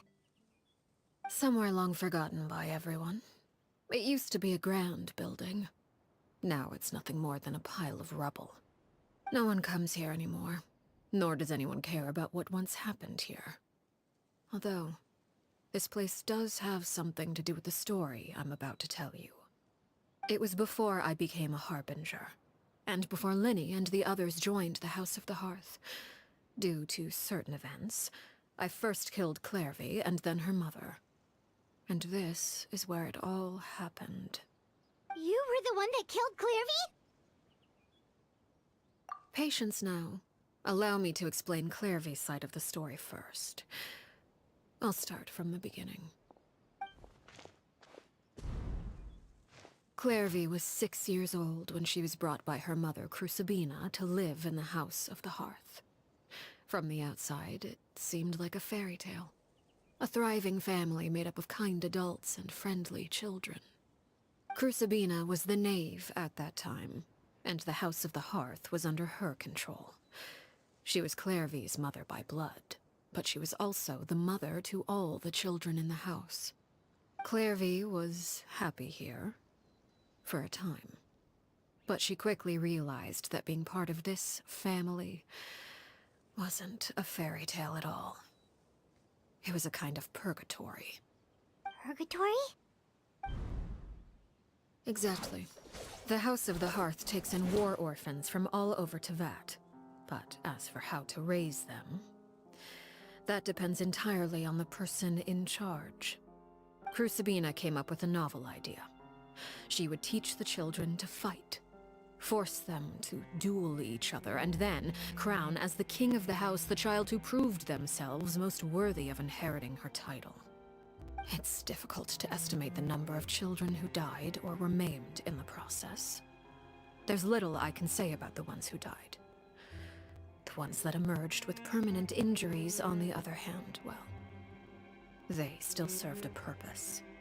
They would be handed over to the doctor to be experimented on, or sent away on dangerous missions. Nothing more than tools to be used and then discarded. So those were the experiments Clairvy was talking about. But what actually happened to her? You said that Clairvy was Crucibina's daughter, so if Clairvy tried to convince her to stop what she was doing— Despite being Clairvy's mother, Crucibina cared little for her daughter. She forced Clairvy to join the House of the Hearth only as a means to demonstrate her own impartiality as a mother, to prove that she treated all her children equally. Clairvy did try to convince her mother to change her ways, but it was to no avail. After her efforts failed, the only other option was to rise up and try to fight back. Unfortunately, the other children had already been thoroughly indoctrinated into the illusion of happiness Crucibina had created. Of course, there was one exception. Someone Clairvy's age who knew the truth about the House of the Hearth. Her name was Peruere. Wait, the friend that Clairvy mentioned? Friend, huh? I suppose we can call her that for now. Clairvy was a cheerful and passionate person with a tenacious spirit. Peruere, on the other hand, was rather cold-blooded. Her cold-blooded nature allowed her to see through Crucibina's facade. Yet, it was also this cold-bloodedness that prevented her from acting against it. At least at first. While Clairvy longed for freedom, Peruere was convinced that, amid all the fighting and violence, she would make it until the end.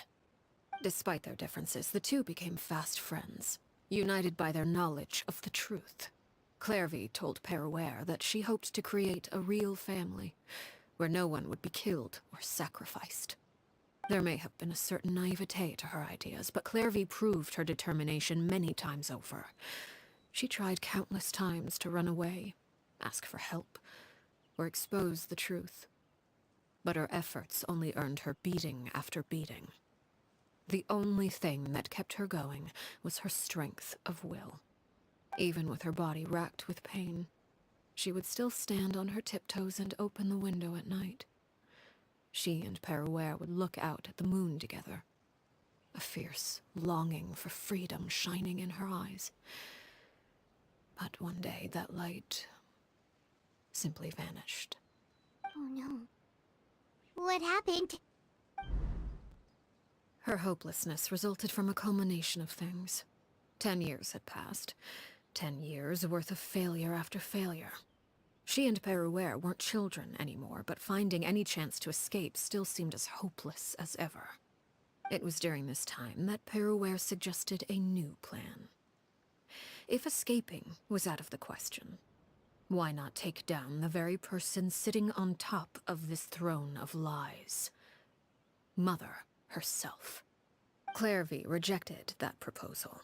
She claimed that, as a famous harbinger, Crucibina possessed an unimaginable amount of power. Trying to kill her would have an incredibly low chance of success. Clairvy never gave another reason, but Peruere could see it written all over her face. Clairvy still thought of Crucibina as her mother. Killing her own flesh and blood was a line she couldn't bring herself to cross. If she couldn't escape and fight back, then only one option remained. Precisely.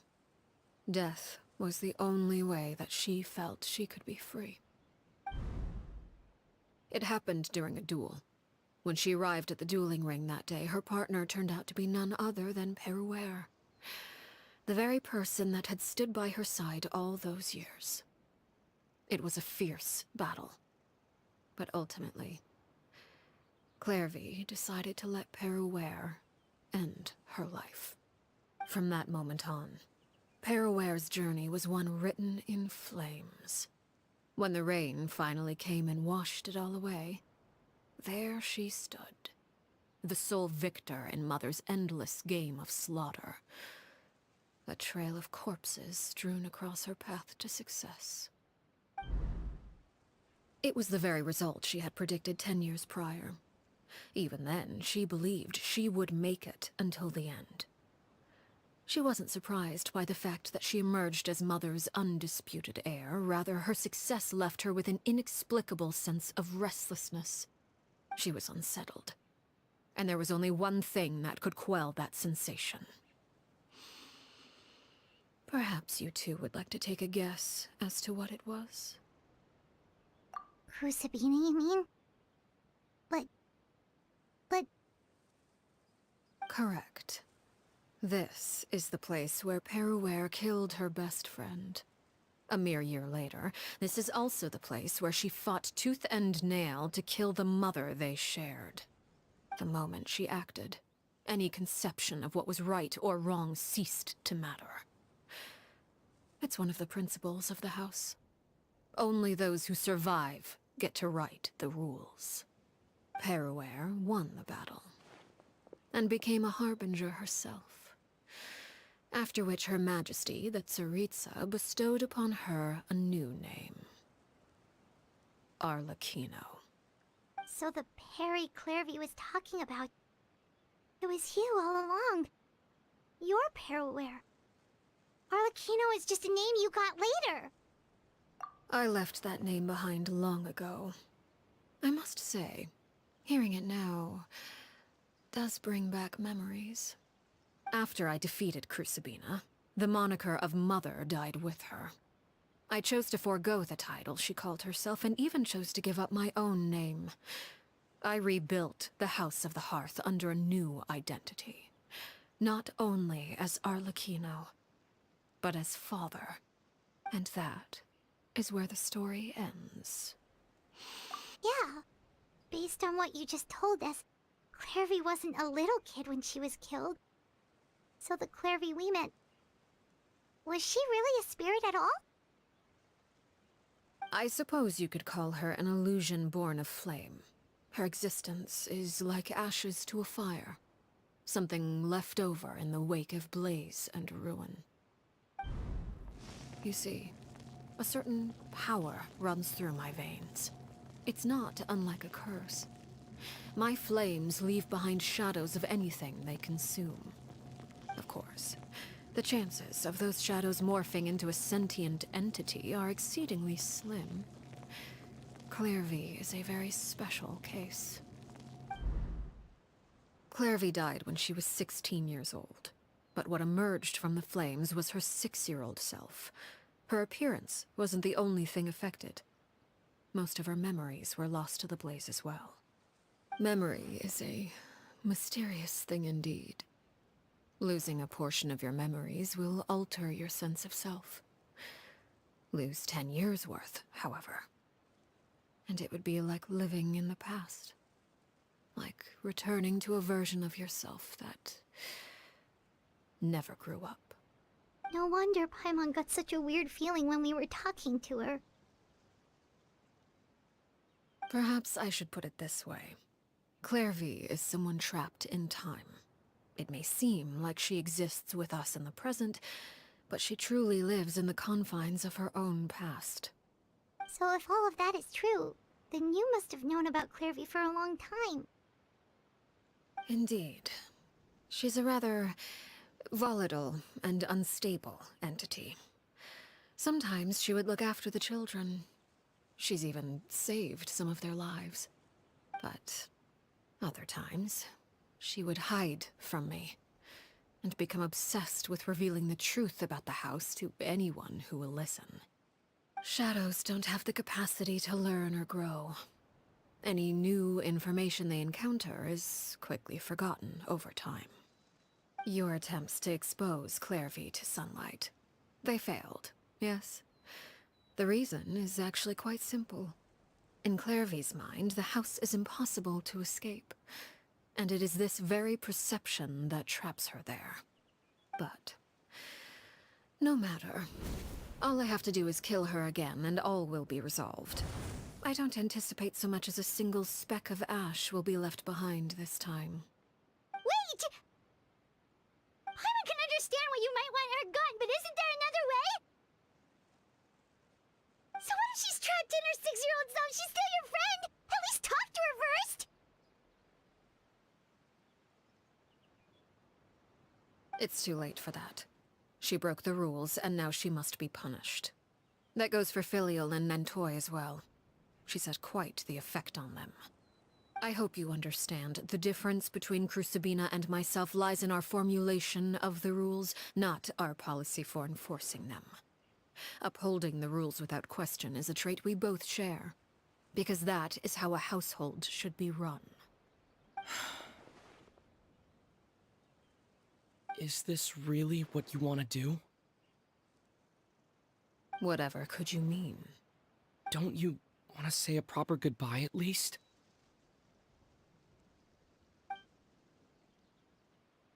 Whether as a killer or as a father, there are two things that must be avoided at all costs: anger and sorrow. Anger makes you impulsive. Sorrow causes you to waver. Well, it appears it's about time to proceed. Before we arrived, I told some of my well-behaved children to bring our troublemakers here by nightfall. I do believe I've kept my end of the deal. I give your friends quite a bit more time. As for what happens now, we'll just have to wait and see.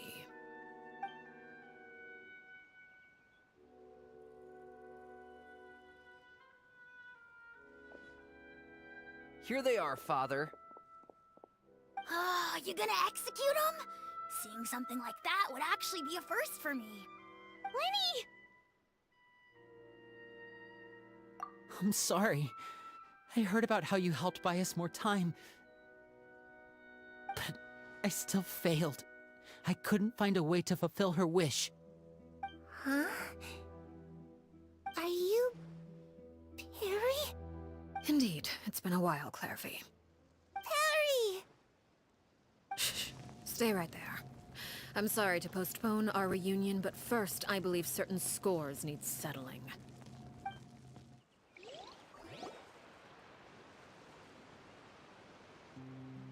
Father, let me explain. Out of my way. Father! You chose to conceal a threat to the house. And for that, you must be punished. Overall, however, I suppose your wrongdoing is hardly the most egregious of the bunch, so I'll deal with your punishments later. As for right now, the more pressing concerns are the traitors among us. By traitors? Do you mean us? Father, let me explain. We didn't mean to... Fultz, why don't you share what you heard? Yes, Father. Secret Midnight Meeting number 3.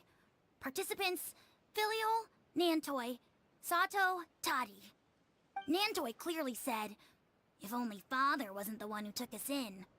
Sato added, "I'm sick of this life. I just want to live as a normal person." Filial was the worst of them all. She called us crazies and said a bunch of mean things about Father. I did not! You're lying! Fultz is trying to frame us!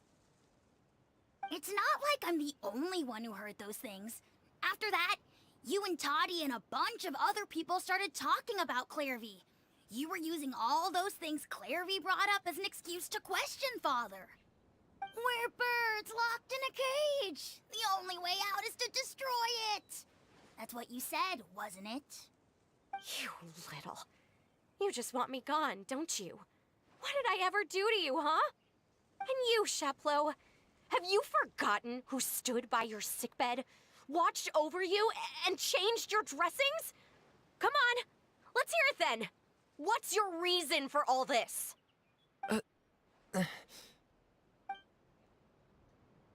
You're wrong, Filial. We don't want you to die. You're our family. Liar. You wouldn't be doing this if that were the case. So why? Why have you backed us into a corner? We all live in the House of the Hearth. You know the type of work we do, Filial. A A single betrayal can cost dozens of us our lives. It's not like it's never happened before. That kind of thing is hard to forget. That's why the House of the Hearth cannot tolerate any form of betrayal. Ever since we came to Poisson, you've had 7 secret meetings. A lot of the things you talked about really crossed the line. You've been spying on us for half a month? Wait a second. Now that I think about it, the move to Poisson was just a way to make it easier to spy on us, wasn't it? Because we were all in one place. You've had this planned all along. Filial, Nantoy, I'm sorry. I owe you both my life. I owe Clairvy too. If it weren't for all your help after I got poisoned, I wouldn't be standing here today. If this were any other situation, I would do anything to repay that kindness, even if it cost me my life. But rules are rules. I'm sorry. My hands are tied. Why? Why? That's enough, Filial. We made a mistake, and we should own up to it. We broke the rules, plain and simple. And now we have to face the consequences. I'm sorry, Chaplot. Fultz. I'm sorry, Father. We accept our punishment. Chaplot, according to the rules of the House of the Hearth, how should these traitors be punished? All those who betray the house pay with their lives. And so it shall be.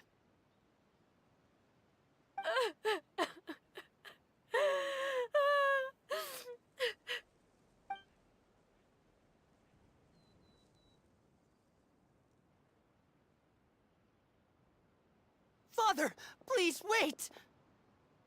Something you want to say, Linny? Please reconsider, Father.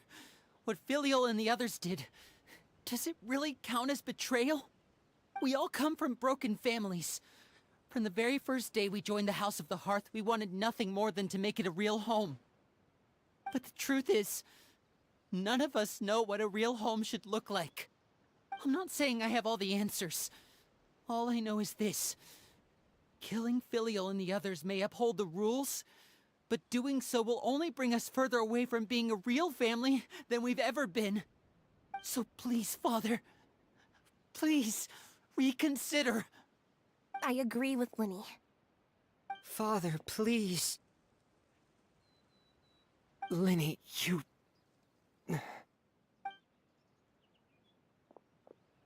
I also agree with Linny.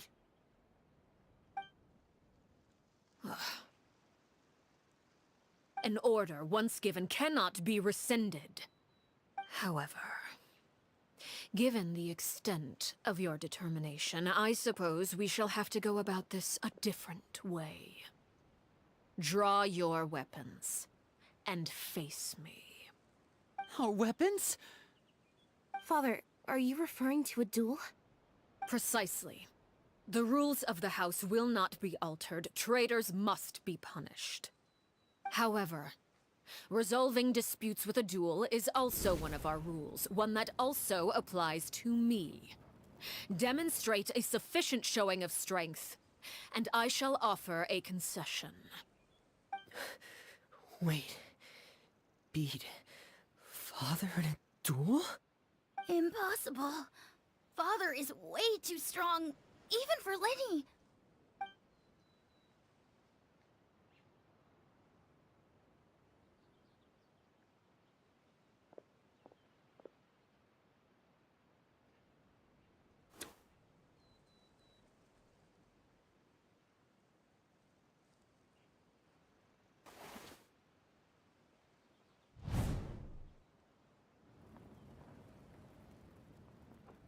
Did you hear that, Traveler? Lenny and the others have to duel the knave. What should we do? Can they really win something like that? If they lose, those people from the house are really gonna be executed. Hey, are you listening?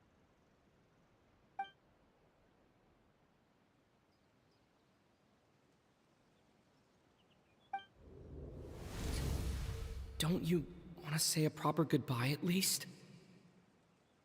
Anger makes you impulsive. Sorrow causes you to waver.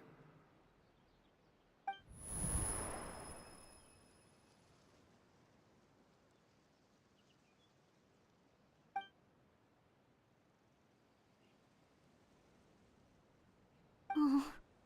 Looking at that expression on her face, she seems really serious about this. Guess that means there's no chance she's throwing the duel on purpose, huh?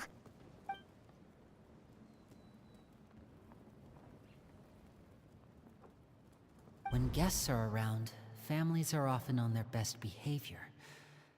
And any disputes are less likely to escalate. When the time comes, make the choice that you deem most appropriate in the situation, and lend your help to the House of the Hearth. What's wrong, Traveler? Hey, where are you going? Traveler? You're asking to join the duel against the knave? I'll allow it. We do have a ready-made dueling ring at our disposal, after all. All I would advise is this. Keep a firm grasp on your weapon, and give it your all. Any less, and you may just lose your life.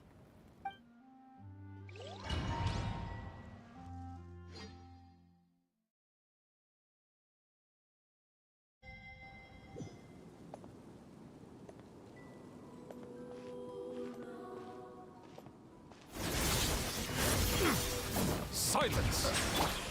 One with nature. Is it my turn now? Fallen leaves. Adorn my night into the wind. Order guide you. Now's our chance. Is it my turn now? Now that's more like it. The tides beckon.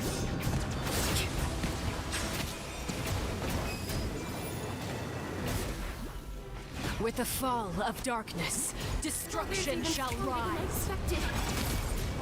Have a taste of Purgatorius. Stabilize.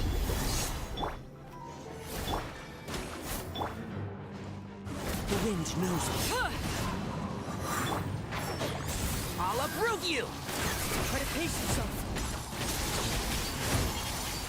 Hell am I saying?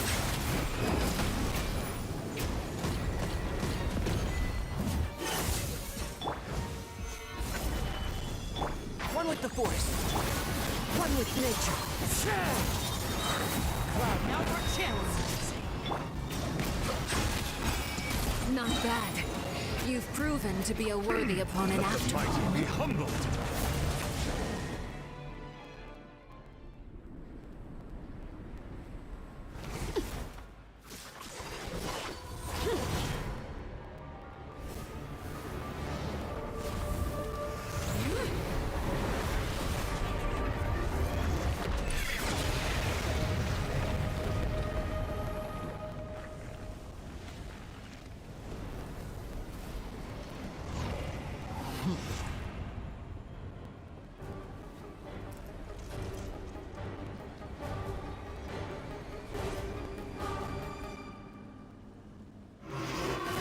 Not perturbed, unscathed. My blade is all that remains. This is order. Watch out for Father's movements! Look out!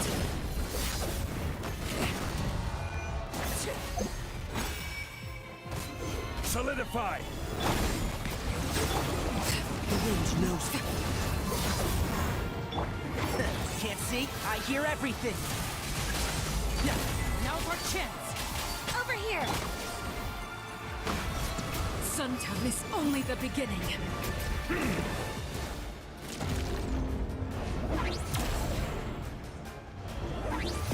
Bow your head. Watch out for Father's movements! Look out!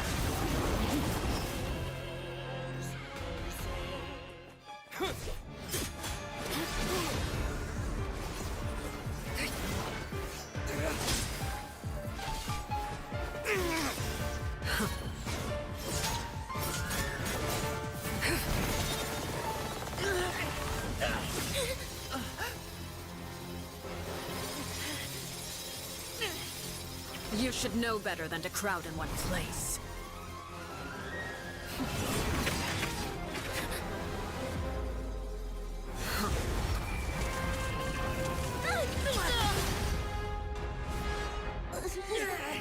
Oh, I know. No! I'm sorry, Father!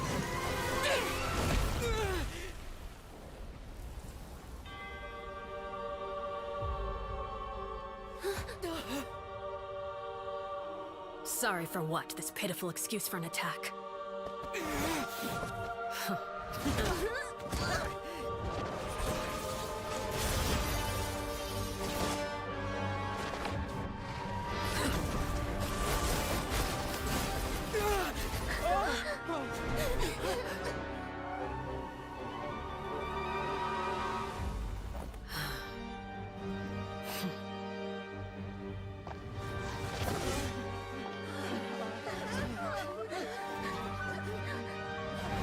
Father, no!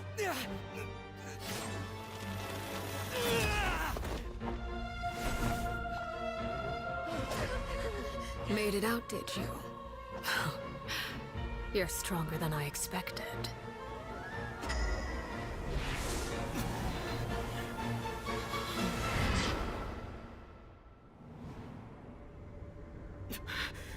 A crimson moon? I can't move.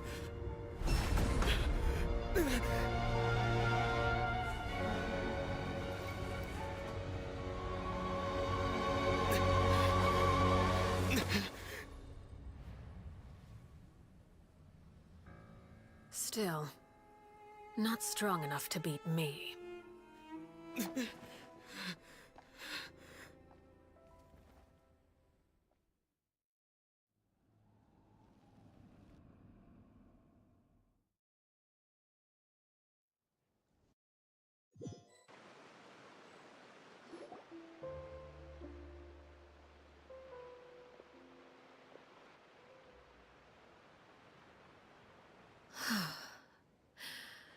I believe we can end things here.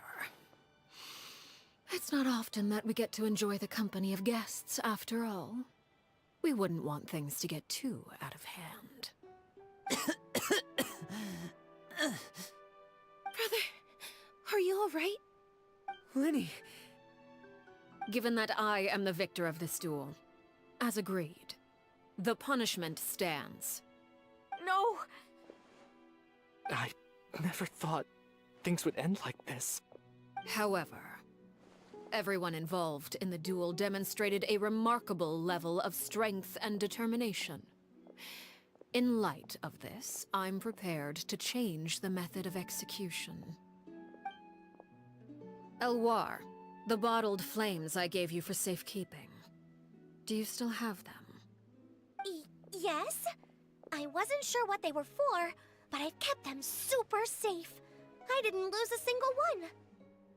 Wonderful. Then, in just a moment, I'll have you administer them. Bottled flames? Indeed. They're the product of a secret experiment. Under certain special circumstances, flames can be extracted from my person and preserved. Once ingested, searing pain will spread across every inch of your body. No harm will come to you physically, but your memories will be burned away. If you can withstand the pain. When you awake, you'll have forgotten everything you know about the House of the Hearth, and will be expelled from the organization.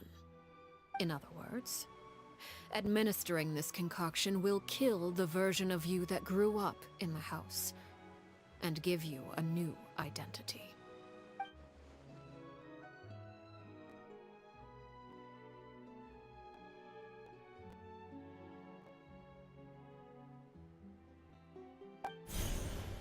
Memory is a mysterious thing indeed.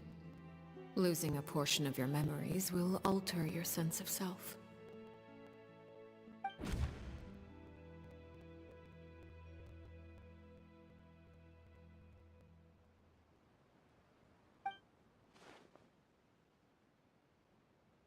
So, you're just letting us... You misunderstand. Memories are extremely important. Once consumed by flame, the version of you standing before me will die, and our secrets will die with you. So no, I don't intend to just let you go, because the person who survives will be nothing but a stranger. Even so, I won't have to live in fear anymore. I'm sorry, Father. I'm sorry I let you down. But I really... Don't cry, Filial. You haven't left the house yet, so there are still rules to be followed, yes? Remember what I taught you. Anger makes you impulsive, sorrow causes you to waver. Don't let yourself be controlled by your emotions. Of course. I'll remember. Dry your tears, and go pursue the life you really want. Yes, Father. Chaplot, Fultz, Elwar. Take them back to Poisson. And bring Linny and the others as well. I prepared 3 extra vials of bottled flames. As for whether to take them, the choice is yours. Goodbye, children. The next time we meet, I will no longer be your father. Thank you for all you've done for the house. I hope you have bright futures ahead of you.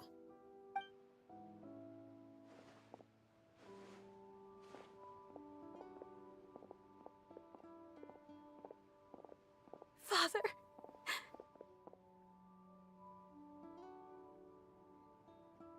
Let's go.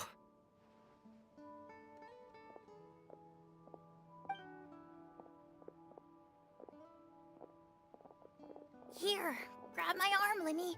I'll help you walk back. Thank you.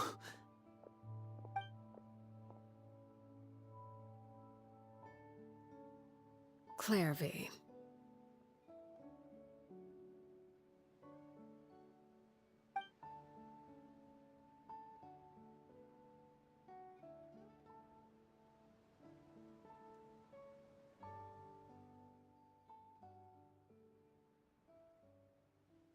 Can we talk now? I've been waiting for a super long time. You really are Perry, aren't you? I haven't seen you in so long. How come you're all grown up? Wait, did I somehow travel to the future on accident? Or am I dreaming? What a long dream. Neither. You died, Clairvy. That's what happened. You could have at least sugarcoated it a little. Look, she's such... oh. Okay, then. Huh? That's it? You accepted it just like that? Yep. If that's what Perry says happened, then I believe her. Perry wouldn't lie to me. Plus, I don't really need to know why I'm like this. I'm more curious about what happens in the future.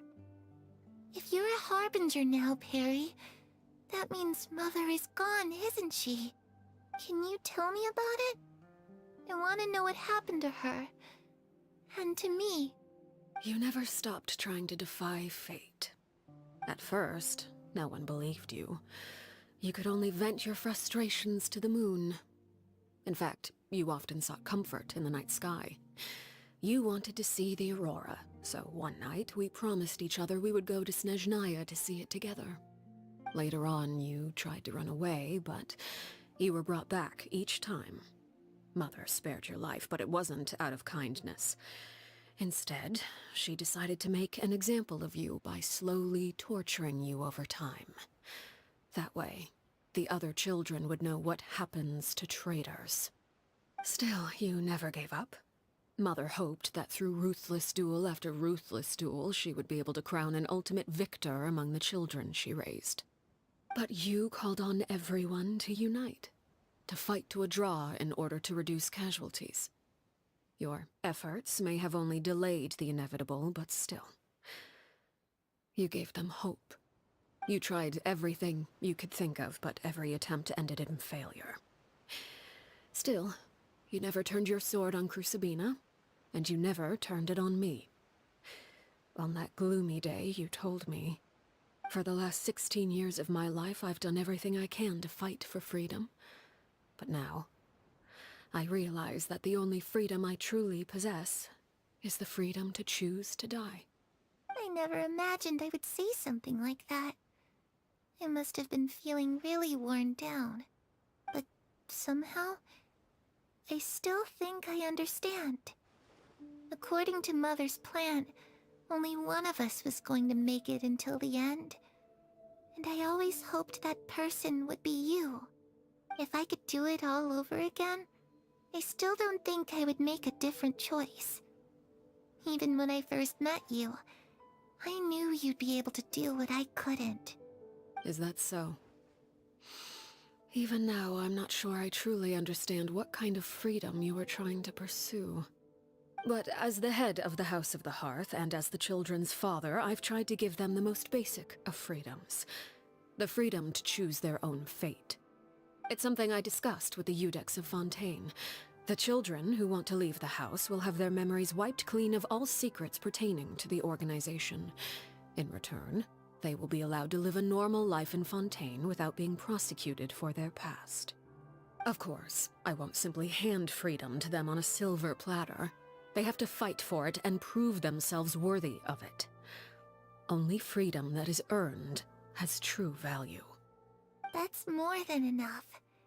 That's exactly the kind of life I was fighting for. You know, Perry, I think you're a pretty amazing king, and a really great father, too. I'm really happy that you're the one who took over the house. I guess I do have one regret, though. I still haven't seen the outside world.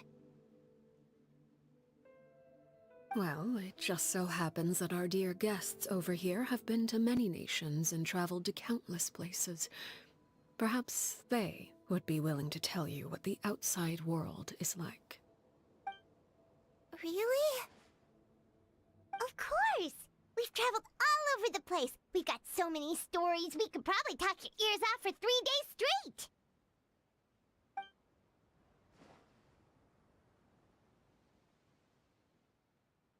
You know, I used to dream of being a bard. Playing the lute while singing into the winds of freedom. Ah, that's where Mora comes from. I never knew that before. If I had some Mora, I would buy 3 new dresses. One for me, one for Perry, and one for Mother. It's just too bad Perry doesn't like wearing dresses. And Mother, well, she probably wouldn't accept something like that either. Those yokai you mentioned, what do they look like?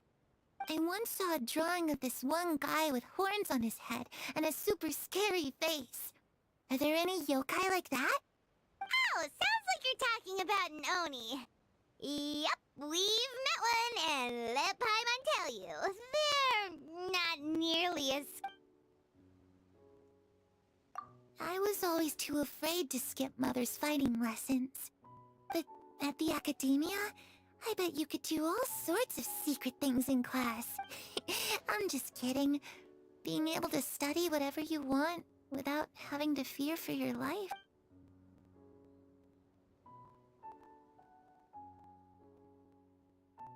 The situation was super dangerous. Lenny and Lynette were accused of committing a crime. Oh no! That must have been hard for... Don't worry, we were able to turn the situation around super quickly. All thanks to Detective How'd you do that? Come on, tell me! Okay. Shadows don't have the capacity to learn or grow. Any...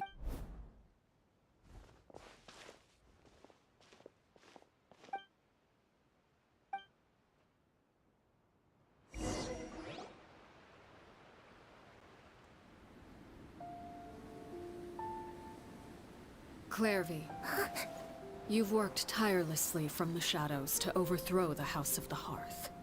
Now, by my authority as the Knave, I shall announce how this matter ends. You are hereby expelled from the House of the Hearth. You are no longer tied to this place. nor are you bound by its rules. You're saying that I can finally leave?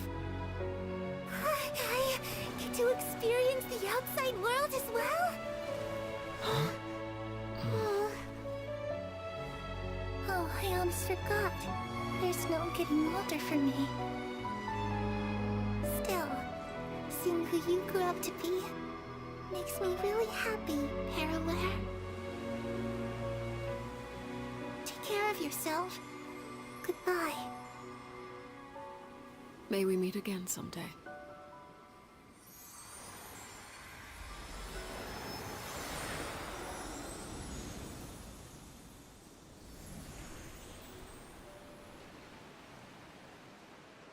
Clairvy. She left so soon. Paimon did... I also have certain sentiments left unsaid. I wanted to tell her that the aurora I saw in Snezhnaya was just as beautiful as the ones in the pictures. But a shadow's memories reset at dawn. Whatever regrets may linger. Let them be lost to the coming of... Father? It's Linny! Hey, Linny!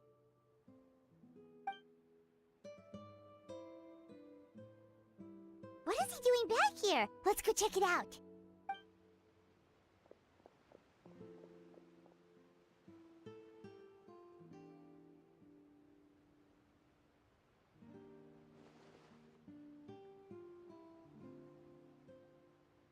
Father, the bottled flames have been administered.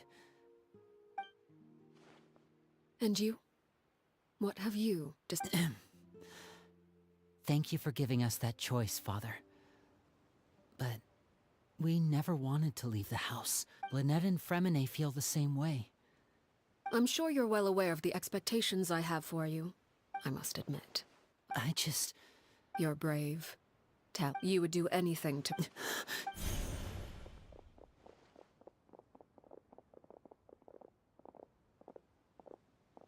Speaking up back there was so brave of you, Linny. It's all thanks to you that we were able to convince Father... You're a hero, Linny. Hero? Father is the real hero. Had Father gone all out during the duel, there's no way I would have walked away with my... I'm not deserving of that. You're wrong. In my opinion, all you need to be... We may have different ideas, even without that strength. Father... No one knows what if reaching a certain strength may decide the ultimate victor, but those who let a lack of strength dictate their decisions or undermine their convictions. I understand, Father. Children must grow. The road ahead is not... You've done so much for me, Father. Protecting my family. Then you're welcome to stay. Having members who longed for the light was our organization's last weakness. With those members no longer among our ranks, the House of the Hearth is at present. Our imperative is to use their plan to our advantage. In doing so, a crimson moon shall rise amid the frigid blizzards of winter. No demonstration of loyalty shall go unrewarded. As for the two of you, no matter how arduous the journey ahead, I hope...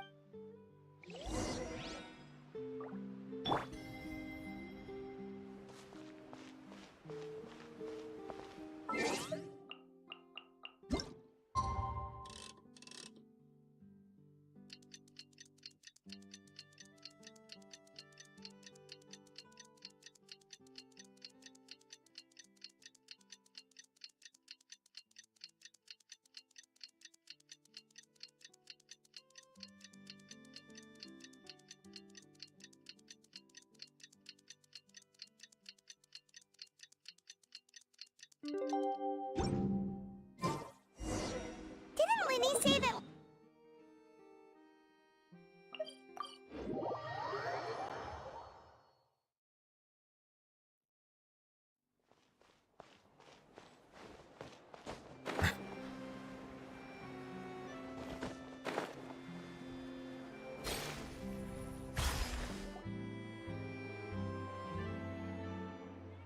Lynette?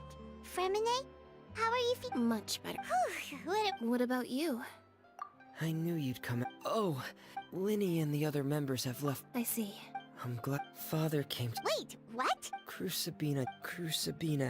when I joined a couple of months after. Father took in Lenny. The last time you talked... She said she didn't... The foundation of a... That's what Father told. But I still thanked her if Father hadn't taken over the... Father rarely brings up the fact that she saved us, but even if we may have arguments... Whether the path... So I wanted to... Oh, we didn't do anything real. Of course. Our filial... I actually saw them. They didn't recognize me. They seemed...